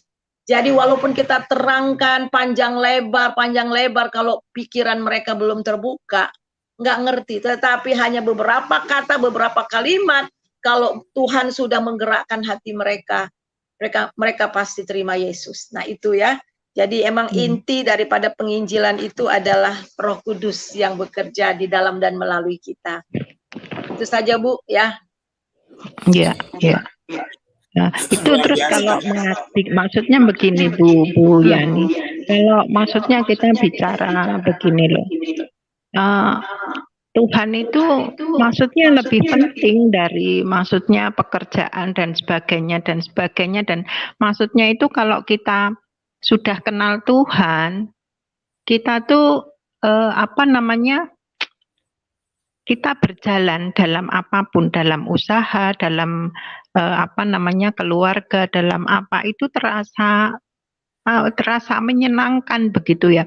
Tetapi mereka itu kok rasanya itu kalau bicara Tuhan itu seperti mendapatkan tekanan atau gimana, padahal saya sudah bilang ya, kita berbicara tentang Tuhan itu rileks saja, jangan merasa, maksudnya jangan merasa saya itu memaksa atau seperti apa ya, dan kalaupun dia tidak apa namanya, tidak maksudnya belum percaya gitu dengan saya ya, ya mereka boleh juga bicara kepada saya tentang apa yang mereka yakini. Nah, maksud saya itu supaya ada diskusi begitu ya, maksudnya supaya saya juga punya masuknya, saya mau masuk tentang firman Tuhan itu bagaimana, kan maksud saya mencari celah yang itu ya. Tetapi mereka itu enggak menganggap hal-hal itu tuh besok sajalah begitu Bu. Baik, silakan Ibu Suryani. Ya, sekali lagi memang sekali lagi walaupun dia orang Kristen, walaupun dia beragama Kristen, tapi belum tentu dia sudah mengenal Yesus sebagai Tuhan dan Juru Selamat secara pribadi. Nah, orang-orang yang belum mengalami Tuhan, memang Tuhan itu sesuatu yang apa ya, walaupun mereka tahu bahwa menyembah Tuhan, percaya Tuhan, tetapi bukan sesuatu yang passion mereka untuk cari Tuhan. Iya, jadi begini Bu, mereka itu panggil Tuhan begitu ya, tetapi menjauh begitu loh maksud saya. Mereka kan kalau berdoa itu panggil Tuhan kan, tetapi mereka menjauh begitu Bu, kan aneh begitu ya. Ya, itulah namanya Tuhan banyak mengecam orang-orang Farisi. Kamu memuliakan Allah hanya lewat lips, lewat bibir ya, tetapi hati mereka menjauh daripada Tuhan. Nah, itulah salah satu contoh orang-orang yang ada di dalam Matius pasal yang ke-7 ya. Bukan orang yang berseru-seru Tuhan yang masuk dalam kerajaan surga, tetapi yang melakukan kehendak Tuhan. Jadi itu kehendak Tuhan itu apa? Lahir baru, percaya Yesus. Kita lihat di dalam Matius 8 ayat 36 sampai ayat yang ke-40. Jadi Bu, caranya Ibu doa, mulai dengan doa. Itu saja. Iya. Ya, mereka mulai dengan doakan mereka, kalau bisa puasa untuk mereka, patahkan semua itu selubung-selubung yang ada di pikiran mereka, rebut mereka dulu di dalam doa. Dan biarkan Roh Kudus bekerja supaya mereka diberikan rasa haus, lapar, dahaga akan kebenaran. Percaya. Iya, terus ada begini Bu, merasa dihina atau merasa dihakimi. Sedangkan saya sendiri ya Bu, saya kalau mendengar khotbah-khotbah itu, saya baca firman Tuhan, saya kan juga sering merasa tertampar Bu. Maksudnya ada ya firman Tuhan yang mengatakan seperti ini, jangan kau jangan kau berikan mutiara kepada babi begitu. Maksudnya apa? Itu buat saya sendiri begitu ya, buat saya sendiri begitu loh. Karena saya itu berharga. Saya itu maksudnya kok saya ada di tempat kotor. Maksudnya dalam dosa-dosa saya, dalam kelakuan saya yang dahulu, itu kan menampar saya, Bu. Tetapi kan setelah itu saya juga bisa berbicara dengan orang lain yang seperti itu begitu, dan saya bilang ini saya gitu ya, maksudnya saya ada saudara ya Bu yang dia itu selingkuh gitu, padahal sudah tua dan dia juga aktivis gereja. Nah, saya bilang tentang ayat itu karena ayat itu juga membuat saya tersadar begitu loh Bu, tapi dia merasa firman Tuhan itu menghakimi bukan firman Tuhan itu kan penuh kasih ya, meskipun keras begitu ya Bu. Ya, firman Tuhan diterima setiap orang itu tidak sama. Ada yang merasa cuma disentil, ada yang merasa ditampar tetapi seketika itu sadar, dan ada juga yang merasa seperti bacaan doang begitu Bu. Iya, terima kasih. Baik, Panjang silakan sekali, Ibu terima kasih. Suryani sebelum ke yang lain. Ya, jadi jelas Bu, karena kenapa Ibu tersentuh cepat? Karena Ibu sudah ada Roh Kudus di dalam hati ya. Jadi kalau kita sudah memilih Roh Kudus itu kita sensitif banget ya. Nah, kemudian yang kedua, bisa saja dia sudah jadi orang Kristen tapi dia keraskan hati. Jadi artinya dia nggak bertumbuh dalam Tuhan sehingga setiap kali dia mendengar firman Tuhan dia keraskan sehingga hatinya menjadi keras. Sebab itu kata firman Tuhan di dalam Ibrani pasal 3 ayat yang ke-7, kalau hari ini roh berbicara kepadamu, jangan keraskan hatimu. Dan kalau orang terus mengeraskan hati, akhirnya menjadi keras. Dan karena anugerah Tuhan, suatu kali kelak dia bisa dijamah oleh Tuhan, oleh Roh Kudus dan bertobat. Tetapi kalau sampai pada akhir hidupnya dia tetap juga berkeras hati, ya dia bisa saja kehilangan keselamatan ya, karena dia telah telah hidup kembali kepada dunia. Nah, oleh sebab itu penting banget ya sebagai orang percaya kita bertumbuh di dalam Tuhan, hidup dipenuhi oleh Roh Kudus, hidup bergantung sepenuh kepada Roh Kudus. Di dalam Efesus juga kan dikatakan jangan mendukacitakan Roh Kudus ya. Nah, bagaimana kita mendukacitakan Roh Kudus ya? Dengan perbuatan-perbuatan kita yang kita nggak langsung selesaikan dengan Tuhan. Ketika ditegur kita keras, ditegur kita keras, dan itu mendukacitakan Roh Kudus. Dan akhirnya saudara Paulus katakan, orang-orang yang seperti ini seperti anjing kembali kepada muntahnya dan babi kembali kepada kubangannya. Jadi mereka kembali lagi kepada hidup yang lama karena mereka nggak bertumbuh. Nah itu mungkin tipe orang yang kedua ya. Yang pertama mungkin karena mereka belum sungguh-sungguh percaya nerima Yesus. Jadi orang ini apakah kategori yang pertama atau yang kedua, ya tapi serahkan semuanya kepada Tuhan Bu. Ya itu saja. Baik, terima kasih Ibu Suryani. Sebelum ke Pak Iwan, saya ucapkan salam Ibu. Saya permisi dulu ya Bapak Ibu ya. Ya, silakan. Ya, terima kasih. Tuhan berkati. Terima kasih. Oke. Oke, ya. Ya, silakan Pak. Boleh bertanya ya sekarang mungkin ya? Oh, ya. boleh, silakan Pak. Saya ini boleh dikatakan berangkat dari apa ya? Ketidakpahaman masalah agama misalkan ya. Nah, tentu dulu saya gini Mas. Saya tuh sering mendengarkan pendeta-pendeta bahwa kita harus mengasihi Yesus gitu kan, mengikuti Yesus gitu. Lalu sempat juga saya membanding-bandingkan setelah itu gitu kan, antara mana agama ini yang benar mana gitu kan, antara Islam, apa Kristen, apa Hindu, apa Buddha gitu kan. Lalu saya banding-bandingkan di antara kelima agama tersebut gitu. Saya ini mau gimana sih gitu kan cara mengikuti Yesus. Lalu kita bandingkan dengan misalkan dari kelima itu, kalau yang saya itu tahu bahasanya Islam itulah gitu kan yang identik dengan.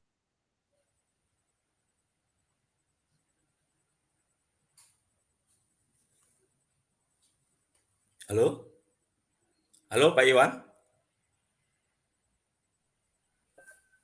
Halo? Ini Pak, apa kemit ya maksudnya tadi ya? Oh, silakan Pak. Iya. Jadi saya kan mencari-cari mana sih agama ya gitu kan yang identik dengan perbuatan yang Yesus lakukan gitu. Dengan cara itulah kita kan cara saya untuk mencari tahu bagaimana sih cara mengikuti Yesus gitu. Lalu saya bandingkan agama Islam atau agama Kristen atau agama Buddha gitu.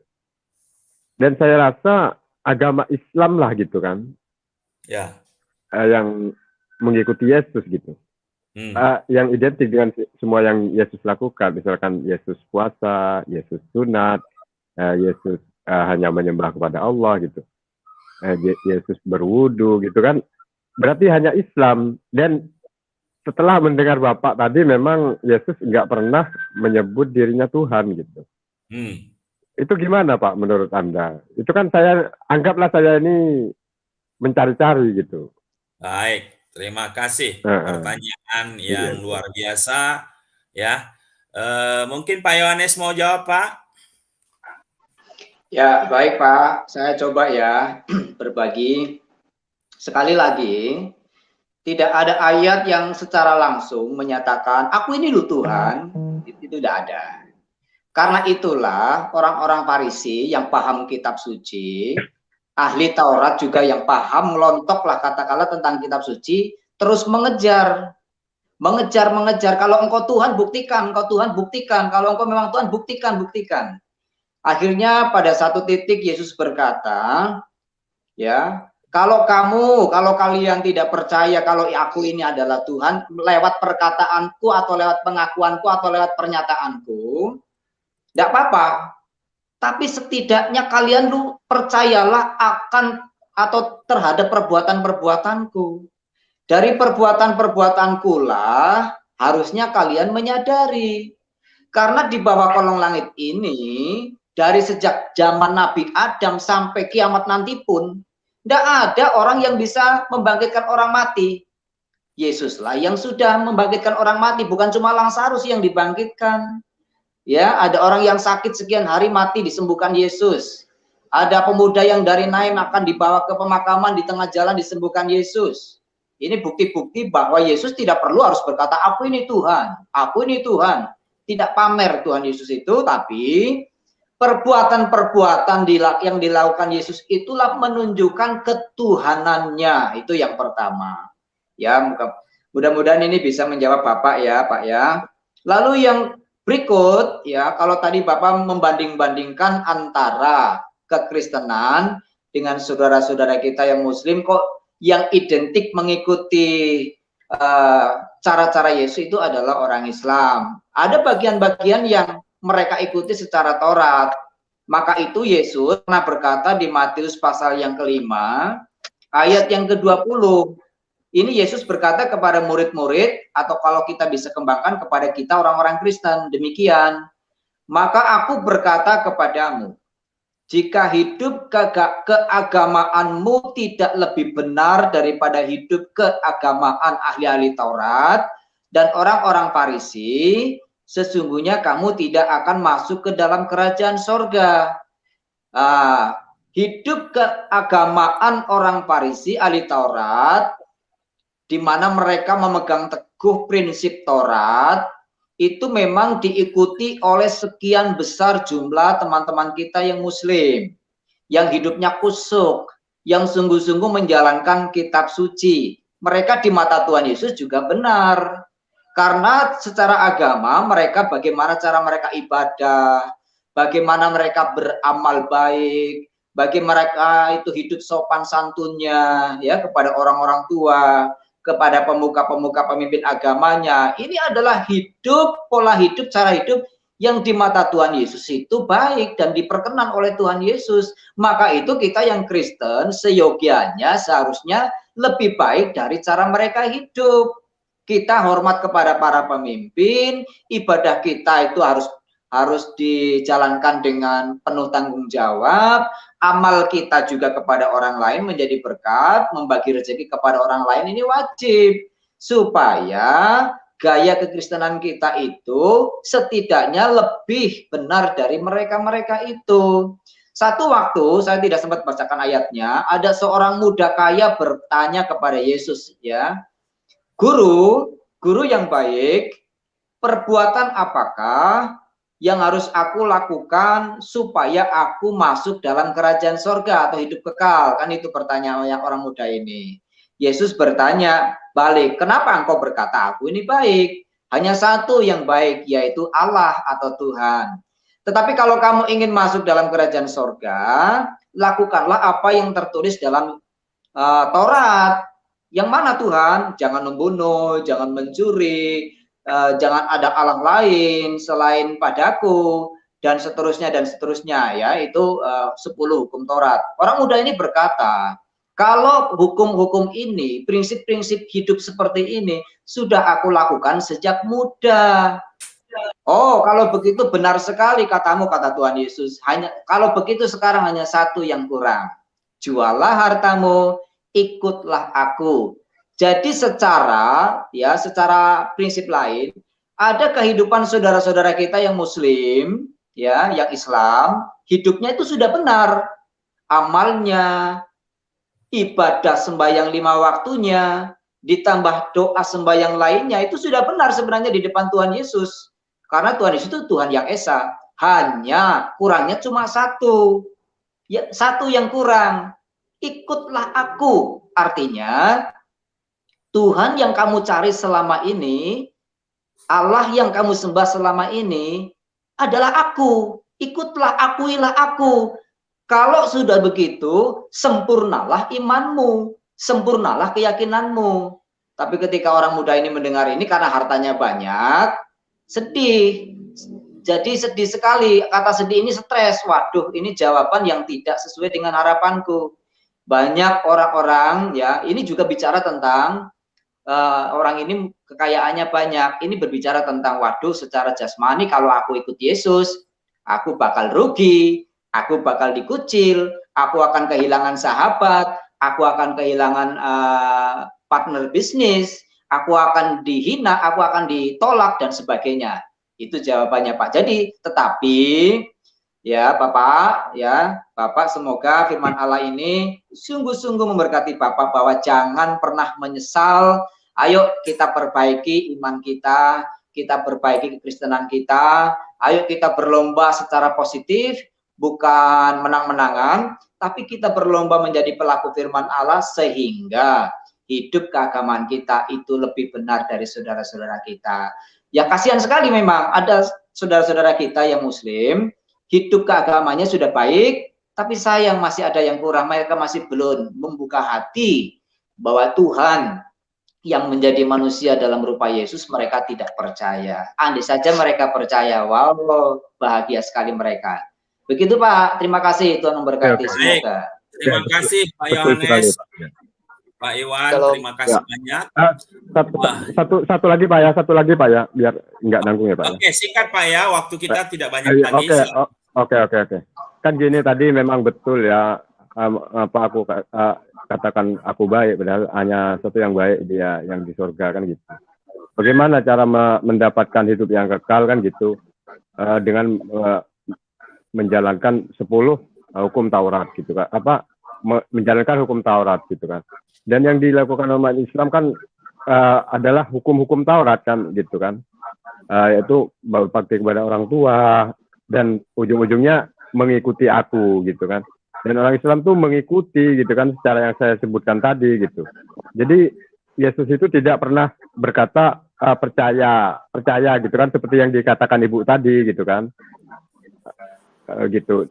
Lalu nomor 2 gini, apa misalkan Yesus kan menghakimi nanti di hari kiamat itu kan. Nanti misalkan kalau saya ditanyakan atas perintah siapa kamu menuhankan aku kan gitu.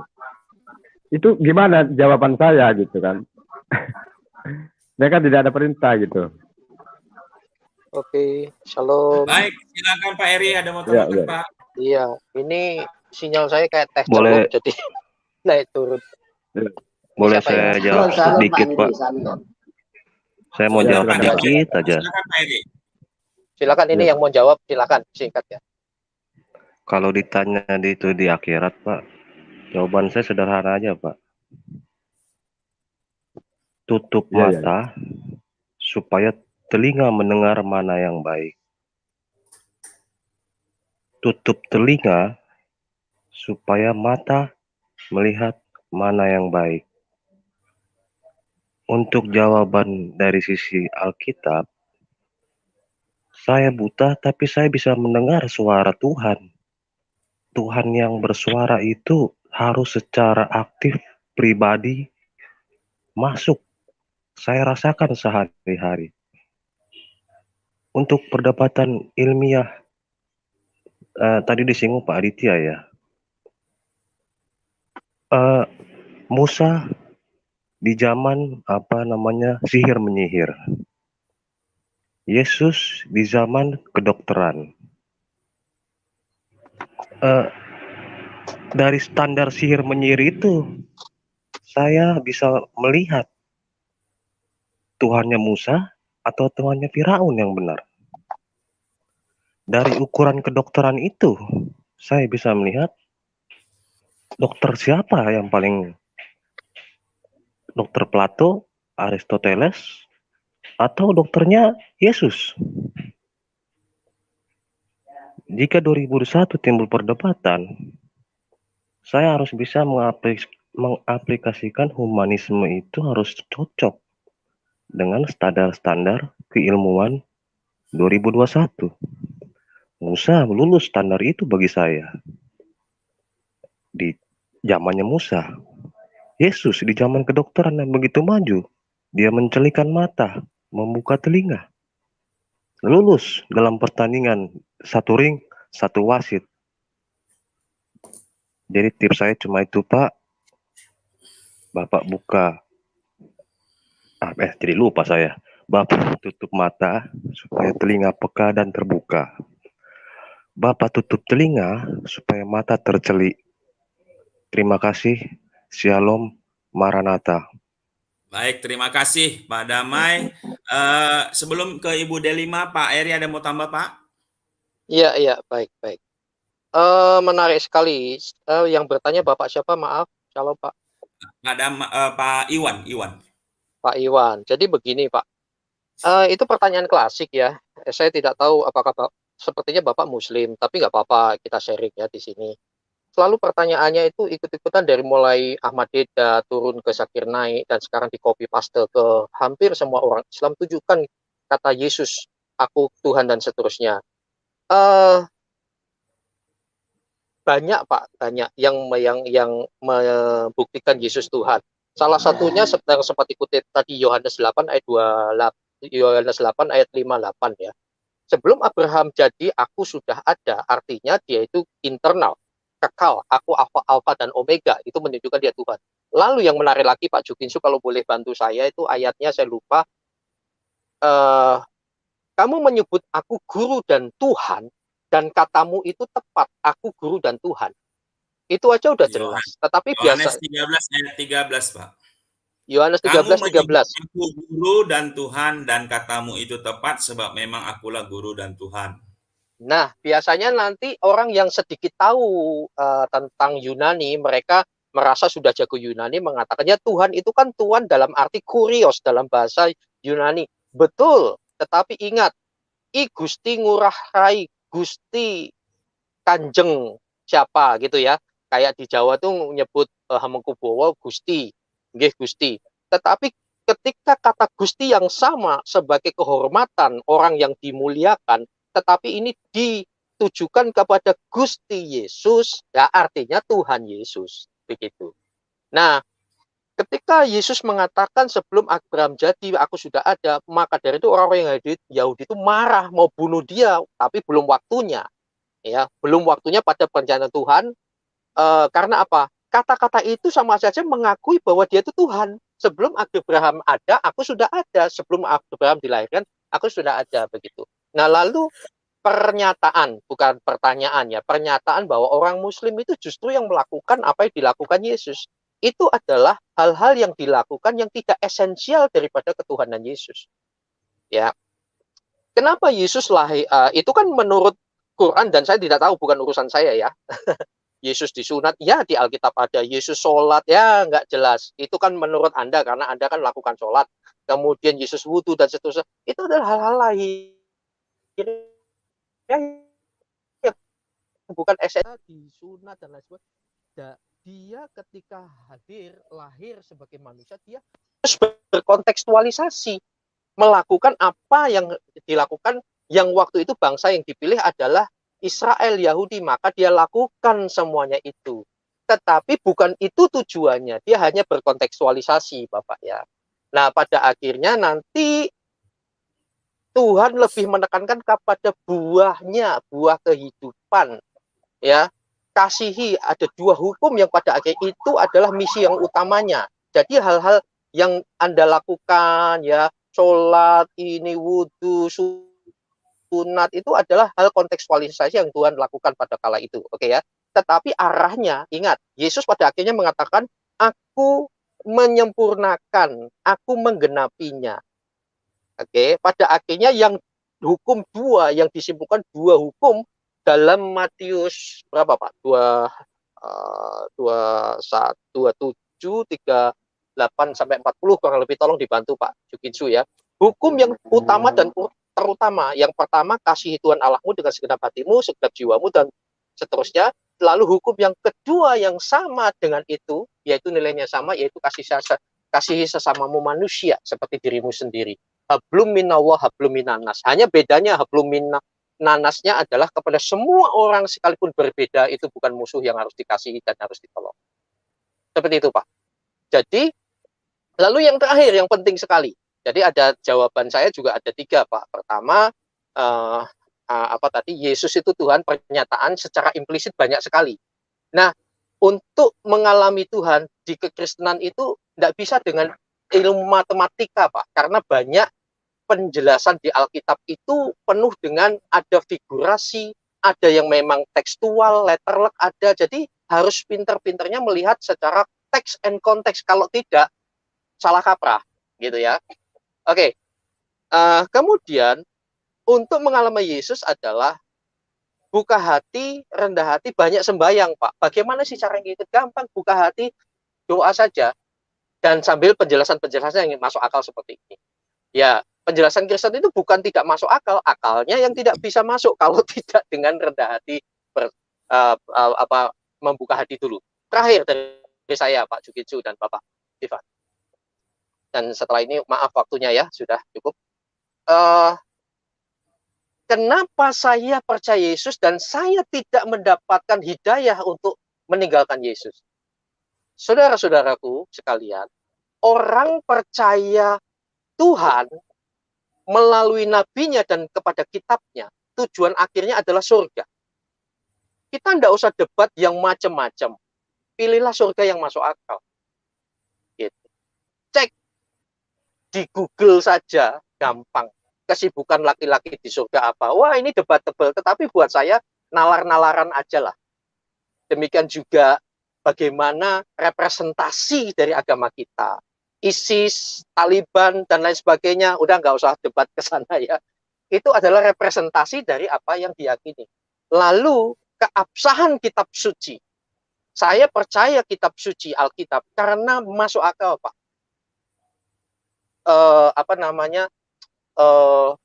Melalui kurun waktu kurang lebih 1.500 penulis, 1.500 tahun proses penulisannya sampai dikanonkan, ditulis 40 rasul nabi, semuanya dari latar belakang berbeda dan seterusnya, tetapi arahnya punya progressive longitudinal program, yaitu keselamatan hanya di dalam Tuhan Yesus Kristus.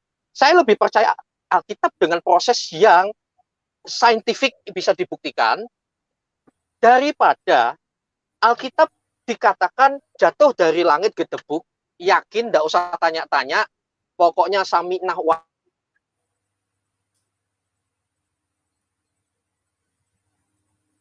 Halo Pak Heri? Atau nah, ya percaya saja, tetapi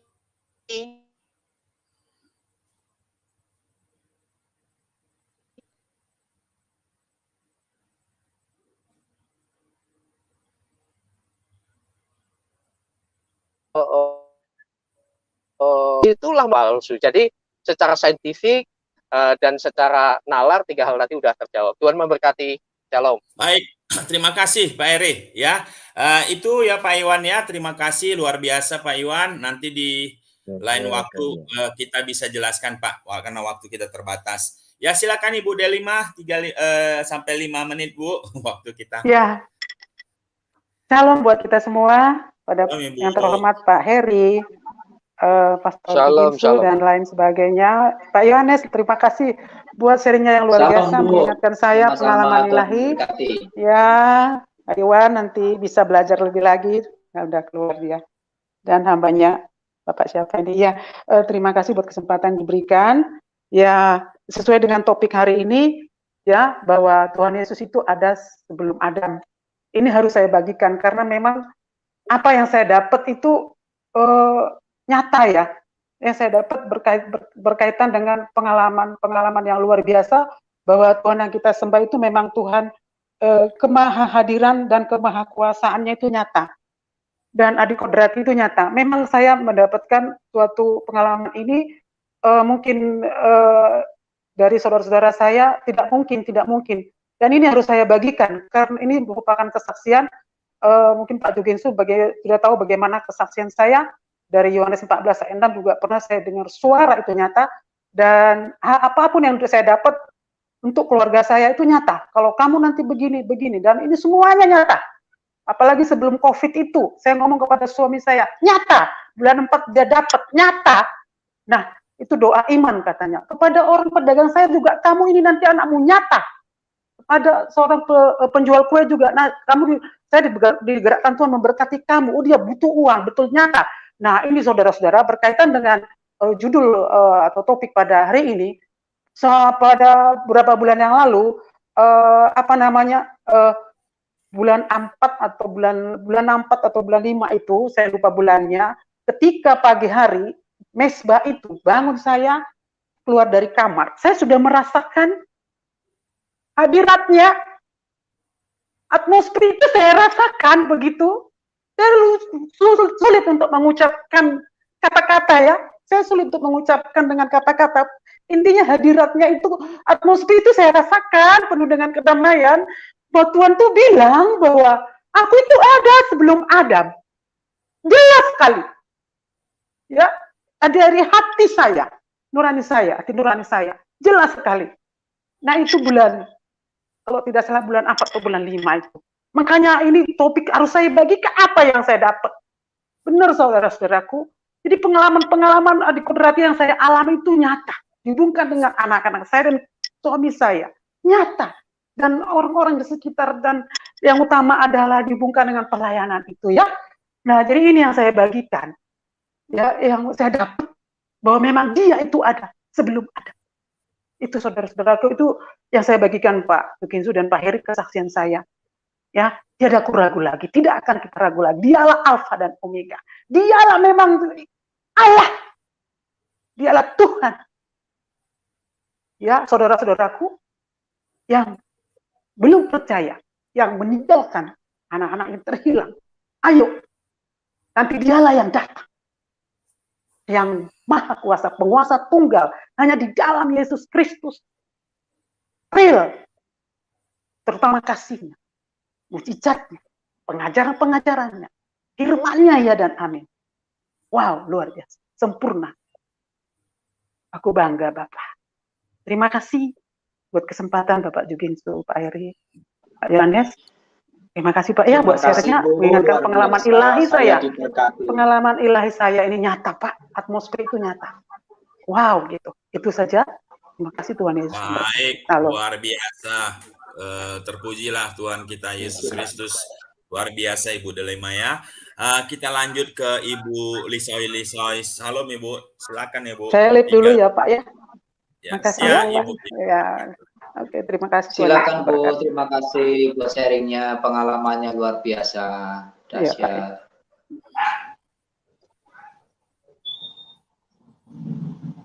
Ya, salam Ibu Lisoy.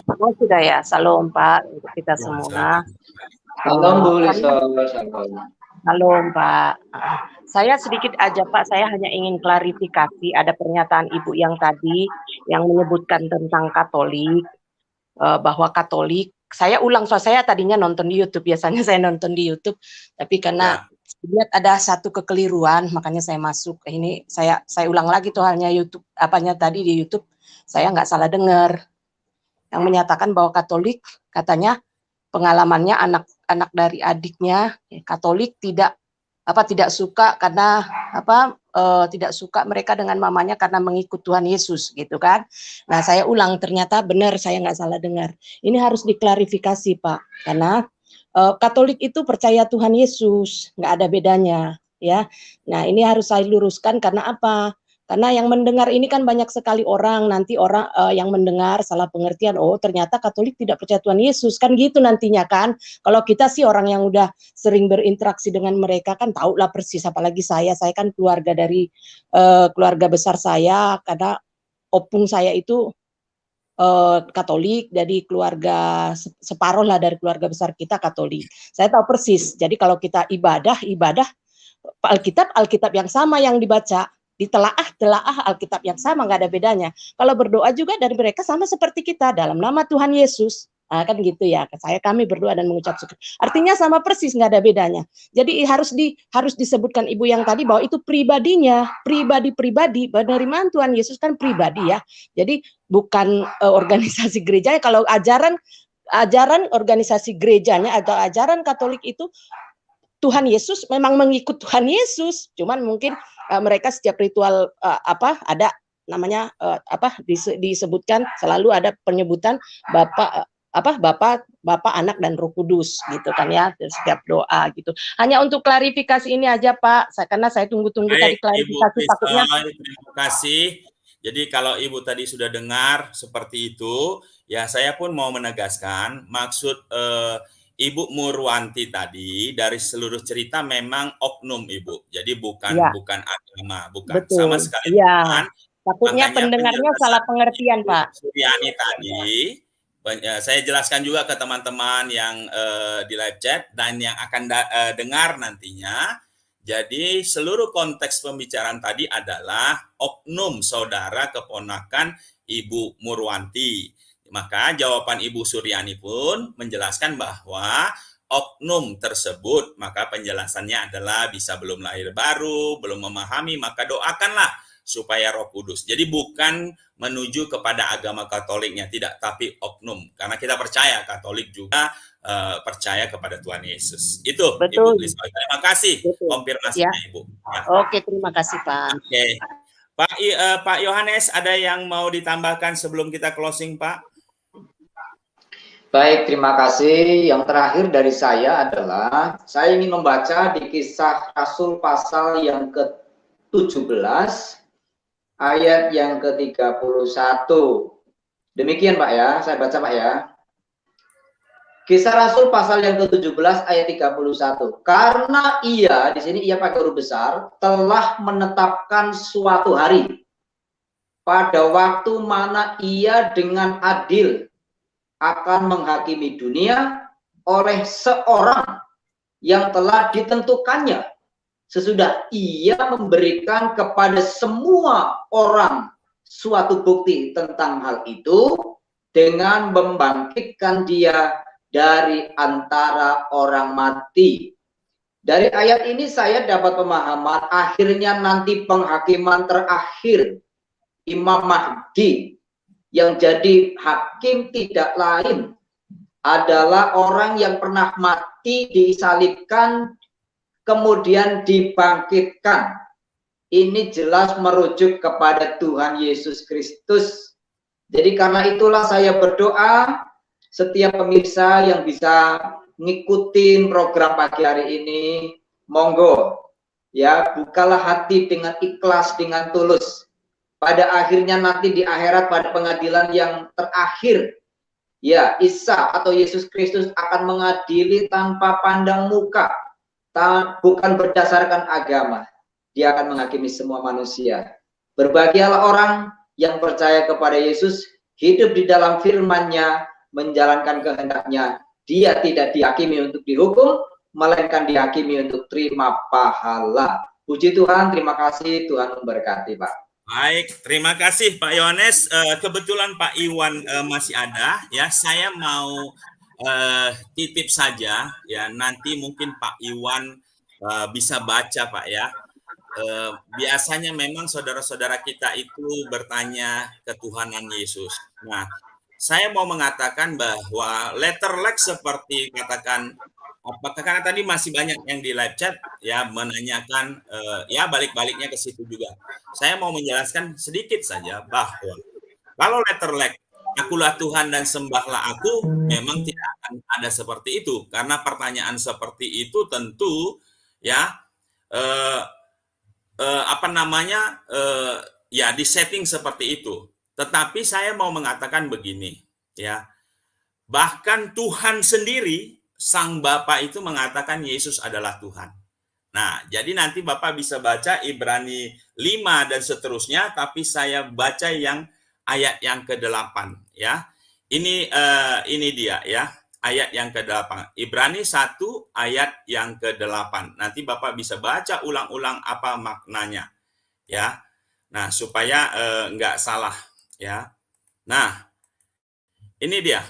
Nah, dikatakan Ibrani 1 ayat yang ke-8. Tetapi tentang anak ia berkata. Tetapi tentang anak ianya itu huruf besar. Tentu bicara tentang Yesus. Tetapi tentang anak ia berkata, tahtamu ya Allah, tahtamu ya Yesus, tetap untuk seterusnya dan selamanya.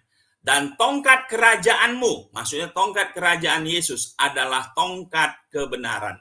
Nah, nanti Bapak ulang sekali lagi. Terus, saya mau mengatakan bahwa bukan Yesus bahkan yang mengatakan, tetapi Bapa sendiri mengatakan Yesus adalah Tuhan.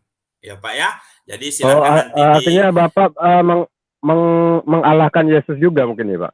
Menuhankan Yesus juga mungkin. Bukan mengalahkan Pak. Beda kata mengalahkan, tapi mengatakan bahwa Yesus adalah Tuhan.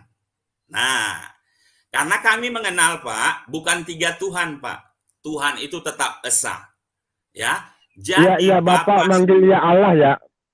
Ini Pak. Gimana? Bapak manggil ya Allah gitu ya kepada Yesus. Bapak memanggil Allah gitu ya kepada Yesus. Kan tahtamu ya Allah gitu kan? Ya. Artinya saling mengalahkan gitu. Apa bukan mengalahkan juga gitu kan? Pak. Kalau Bapak mengatakan saling mengalahkan berarti ada 3. Tuhan itu esa Pak. Nah, pemahaman Tuhan esa itu nanti ya Bapak harus pelajari. Itu tidak bisa Bapak mengerti secara akal pikiran, tapi butuh iman. Makanya Bapak berdoa kepada Tuhan, tanyalah di dalam solat-solat Bapak, tanya siapakah Tuhan sesungguhnya. Saya percaya Tuhan yang baik itu akan memberi pengertian. Ya Pak ya. Ya, terima kasih. Nah, tapi ini ada Pak Jungkrik. Ya, saya kasih waktu Pak, karena sudah masuk 3-5 menit Pak ya, Pak Jungkrik, silakan Pak.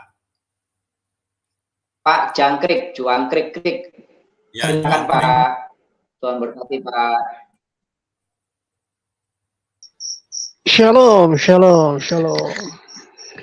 Apa kabar? Itu dia. Iya. Tuhan Yesus selalu baik ya.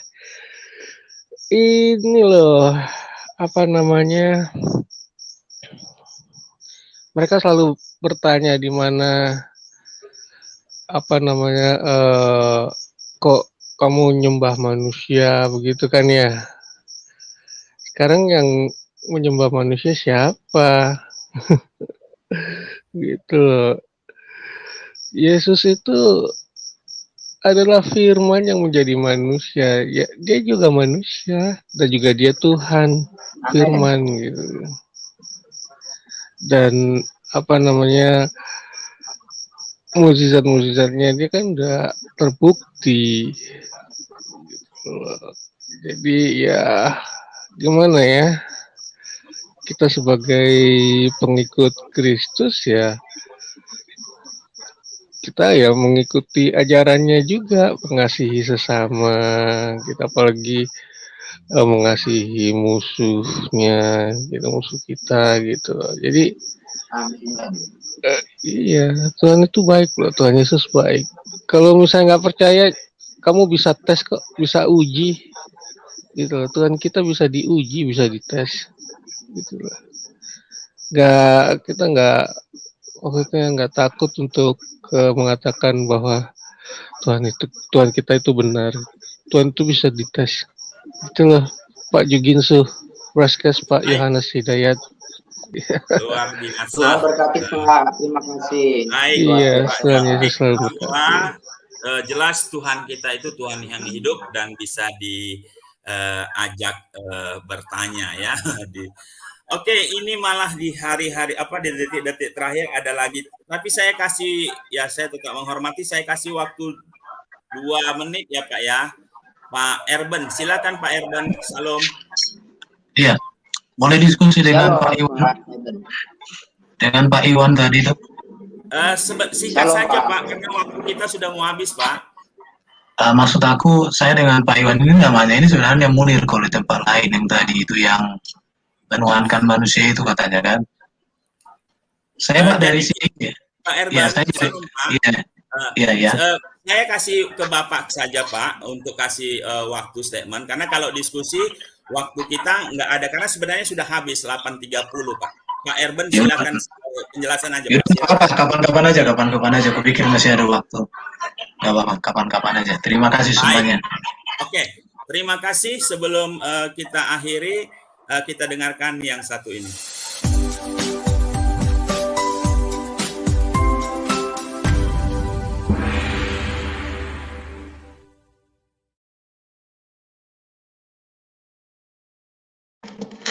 Doa berkat ya, kita akan doa syafaat ya, doa syafaat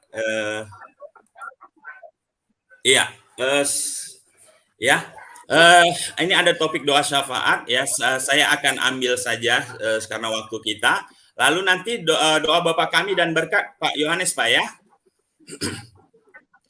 Siap Pak.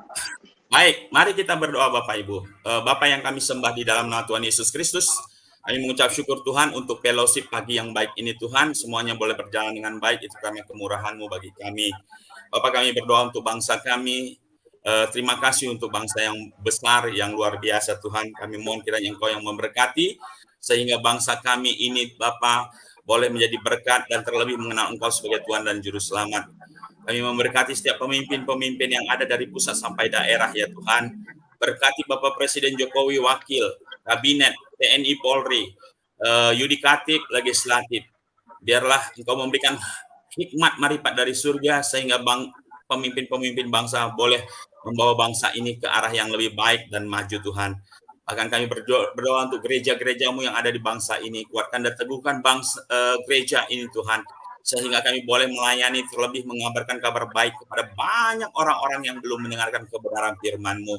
Terkhusus untuk Kristuber, pakai mereka Tuhan, sehingga mereka boleh menyampaikan kabar baik itu melalui media sosial.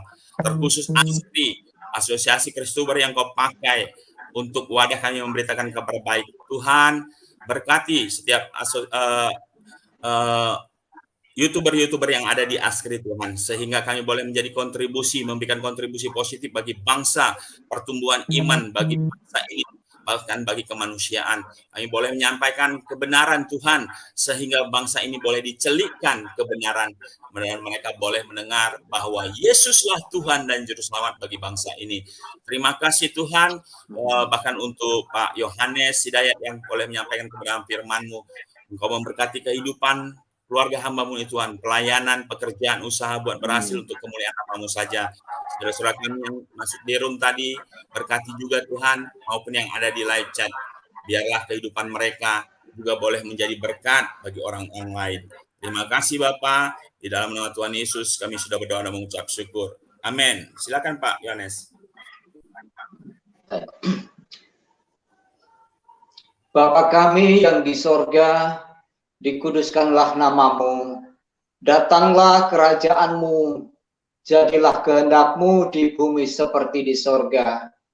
Berikanlah kami pada hari ini makanan kami yang secukupnya, dan ampunilah kami akan kesalahan kami, seperti kami juga mengampuni orang yang bersalah kepada kami. Dan janganlah membawa kami ke dalam pencobaan, tetapi lepaskan kami daripada yang jahat. Karena Engkaulah yang mempunyai kerajaan dan kuasa dan kemuliaan sampai selama-lamanya. Kiranya turunlah ke atas Bapak, Ibu, Saudara pemirsa sekalian, rahmat, anugerah, berkat-berkat ilahi dari Allah Bapa, kasih sayang Tuhan Yesus Kristus, persekutuan penyertaan Roh Kudus melingkupi menyertai kita dari sekarang sampai selama-lamanya. Maranatha, kita terima di dalam